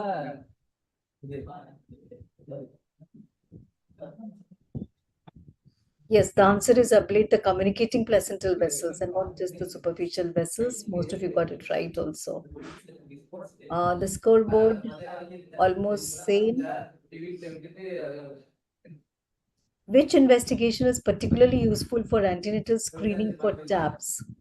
Umbilical artery PI, MCA peak systolic velocity, ductus venosus PI, or cerebral placental ratio?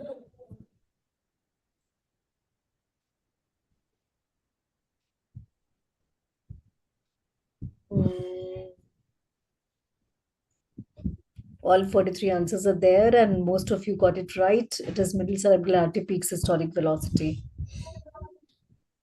Scoreboard at third position, now we can see Sonu. First and second remain same. Selective FTR with persistent, absent, or reversed end diastolic flow in the smaller twins umbilical artery. What stage it is? Type 1 selective FTR, type 2 selective FTR, or type 3 selective FTR, or it is TTS stage 2.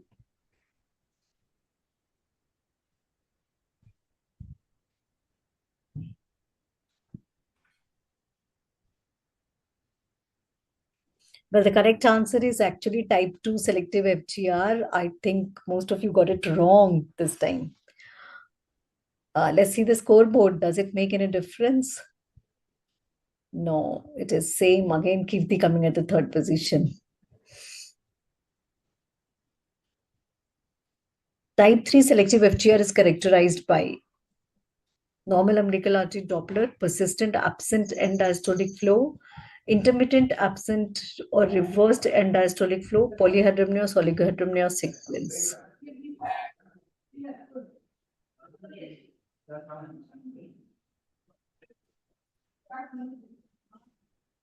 Okay, the correct answer is intermittent absent or reversed end diastolic flow.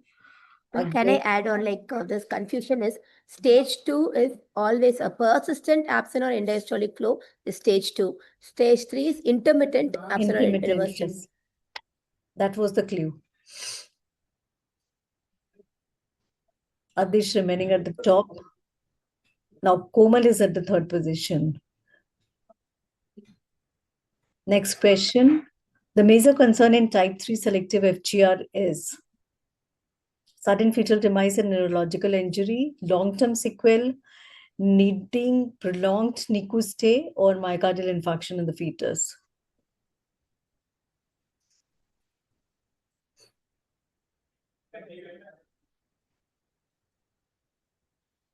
Okay. The correct answer is sudden fetal demise and neurological injury was an easy one, and most of you got it right also.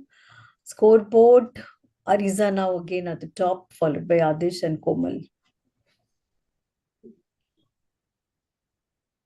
Twin anemia polycythemia sequence differs from TTTS because TAPS is characterized primarily by small arteriovenous anastomosis with slow unidirectional flow, superficial artery-to-artery anastomosis, superficial vein-to-vein anastomosis with bidirectional flow, larger superficial AV anastomosis, that is arteriovenous anastomosis. Let's see, the correct answer is small arteriovenous anastomosis with slow unidirectional flow. That is the difference, and I think almost half of you got it wrong, but that is the basic thing you should remember. Ariza again at the top. Next question. Why is single fetal demise particularly dangerous in monochorionic twin? Maternal DIC is inevitable. Acute transfusion through placental anastomosis may cause death of the core twin. Placental abruption may occur, mirror syndrome in mother.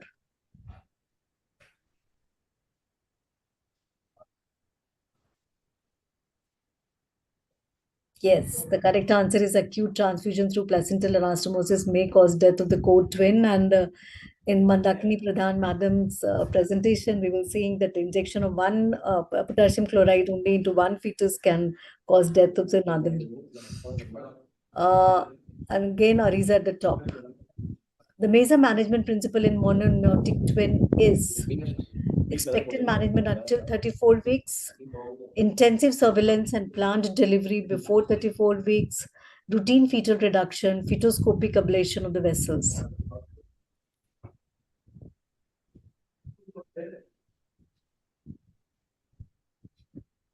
Yes, the correct answer is intensive surveillance and planned delivery before 34 weeks.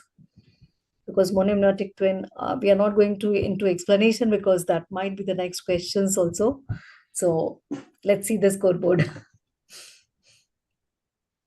Ariza again at the top.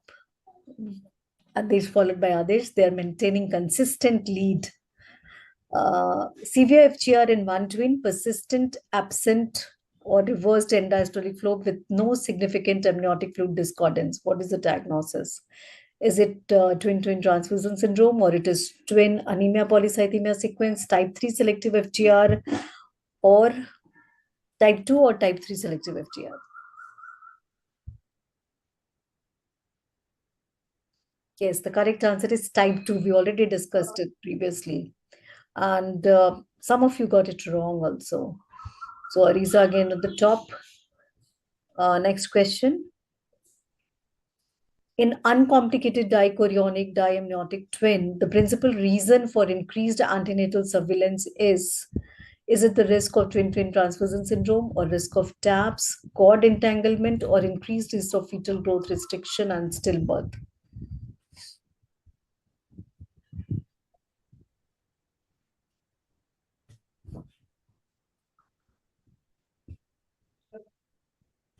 Yes, it is mainly the increased risk of fetal growth restriction and stillbirth. Others are more common in monochorionic twins.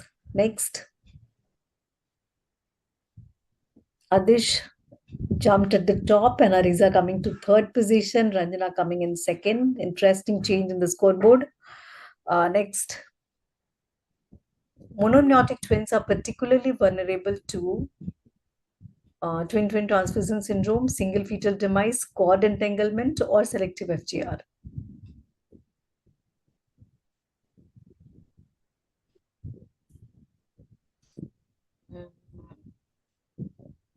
Few seconds to go. The correct answer is cord entanglement. Most of you got it right. scoreboard. Adesh coming at the top. So session 3, I think Priya, you can continue. Yes, ma'am. Yes, thank you, ma'am. So this sessions, we will be talking about delivery decisions, mode, when, and all those things, exclusively about delivery in twins. So the mode of delivery on twin pregnancy depends upon estimated fetal weight discordance, presentations of the first twin and the gestational age. Always it is a cesarean delivery and the age of the mother.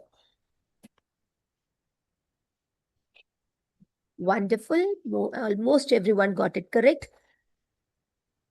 So the scoreboard remains pretty much the same. Dr. Adesh is on leading. A primate 36-weeker DCDA twin, second twin cephalic, first twin breech. The mode of delivery will be cesarean delivery, vaginal delivery, external cephalic version, internal podalic version.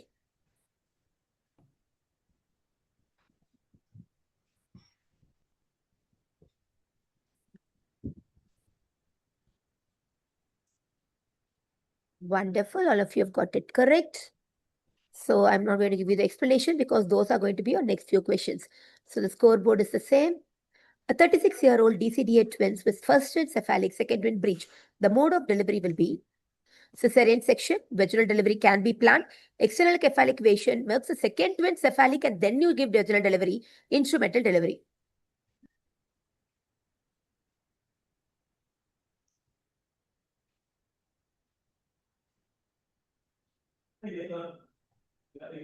Wonderful. And this is not the question where the first twin is delivered. We are talking about the twin is not yet delivered. So in this, when the first twin is cephalic, you can plan. So that was the answer. Adesh remains the same. Ranjana and Rohit have climbed up. The twin one is transverse as 37 weeks in an uncomplicated DCDA mode of delivery. So this is a quick answer. How quick are you will decide the scores. Vaginal birth, external cephalic version, cesarean birth, internal podalic version.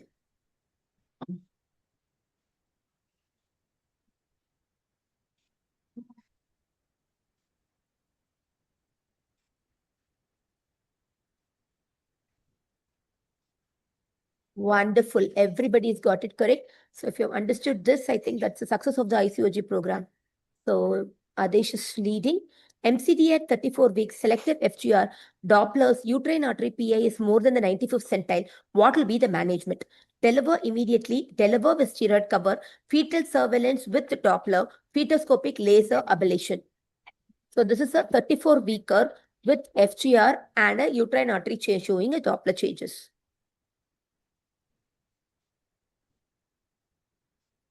You got confused. First thing, it was only a uterine artery Doppler. Okay, and even if it is umbilical artery Doppler, just an umbilical artery Doppler, you will not deliver the baby immediately. You will give a fetal surveillance till you wait for worsening of the Doppler changes and then you plan delivery. So there should be a change. So Dr. Adish stays there, followed by Dr. Arisha, and Suhana has climbed up. And Manasvi is come into a climbing ladder. So a twin one is born, the twin two has become transverse. What is the key determinant of next step? How are we going to deliver? Maternal age, twin one's birth weight, twin two condition, presentation, and operator's expertise, twin two's Doppler report. So what will decide how to deliver the twin two? Easy question.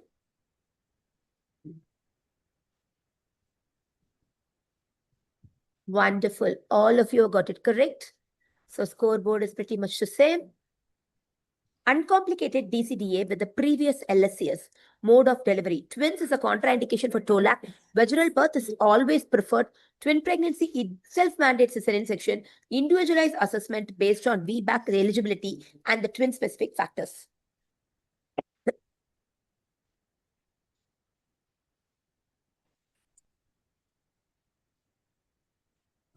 Wonderful. No, twins is not a contraindication. If both are cephalic or even the first twin cephalic, you can leave that. So you will individualize and see both the factors, whether they're eligible or not. So there is a change in the scoreboard.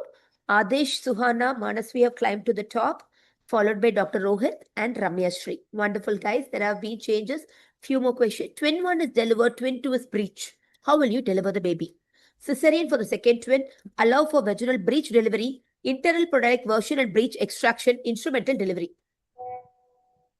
Simple question, just a little bit of thought thinking, but not too much of thinking as well.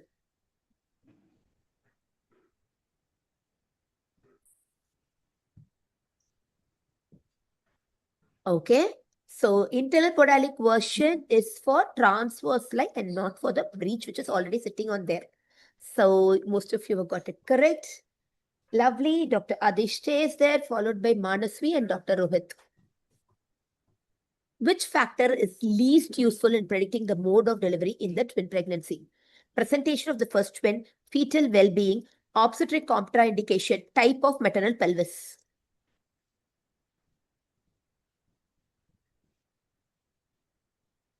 One of this is not a useful parameter.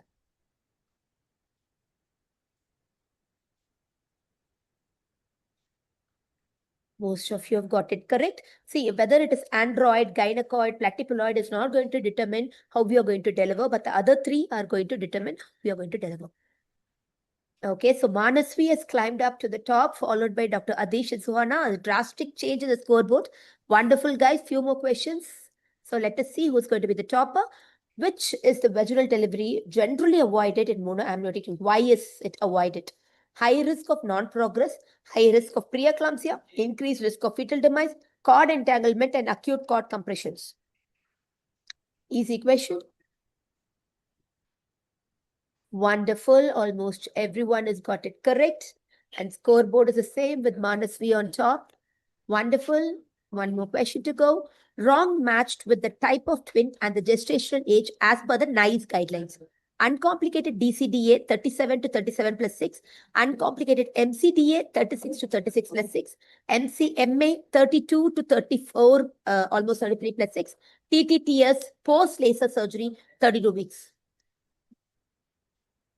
Wrong match. Which of these is a wrongly matched one? You got confused. Uncomplicated MCDA, we usually try to deliver by 36 weeks. Actually, as per NICE, it's more of 36. But TTTS post-surgery, after a successful laser surgery, you need not deliver them at 32. So that was the more wrong choice there. And we can almost see Dr. Ariza back in the scoreboard. We have one more question to go. So all of you, just have your hand on the buzzer. So last question, the appropriate expertise decides the mode of delivery for the second twin in breech or transverse line. Yes or no? It's a very easy question. So that is going to determine the scores.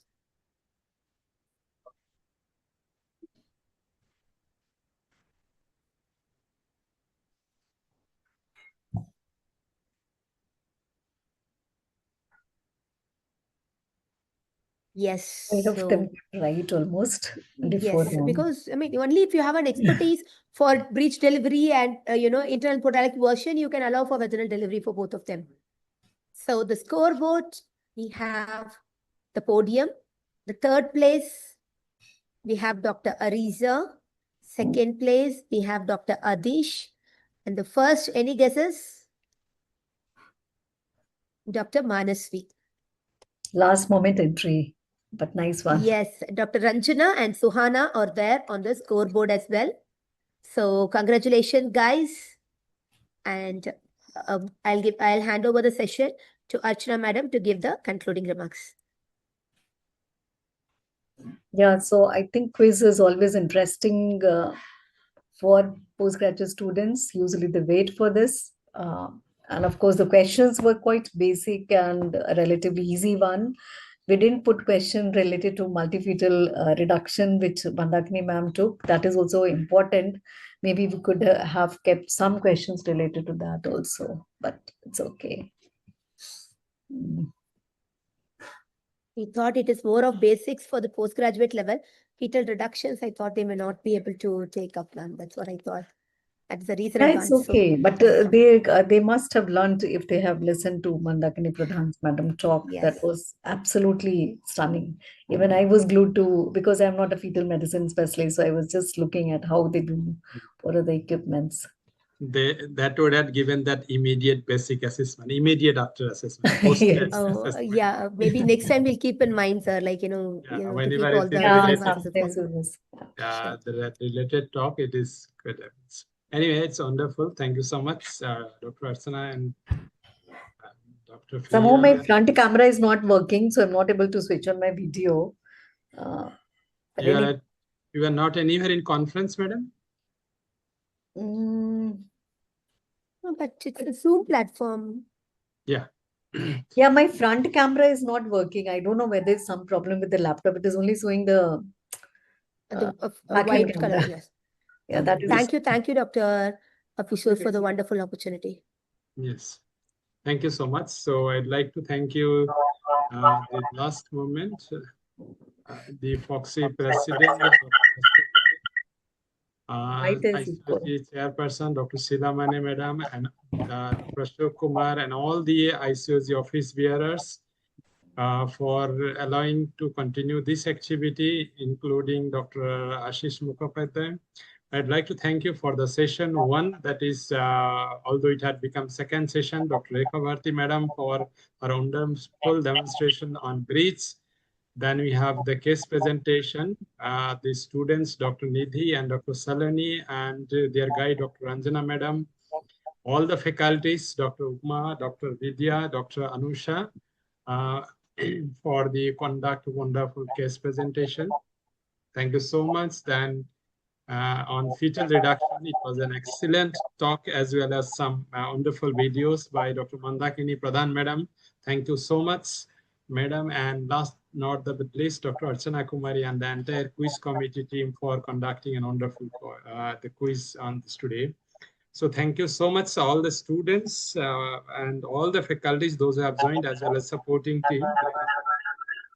So next month on the second Sunday, we'll have again the program with a different topic, different faculties and different students and with an interesting quiz as well. So thank you so much. Thank you so much, Dr. Hafizur and the entire ICOG team, Dr. Sheila Mane, Pradik Tambe sir, and everyone. Priyanka, you can stop recording. Okay, sir.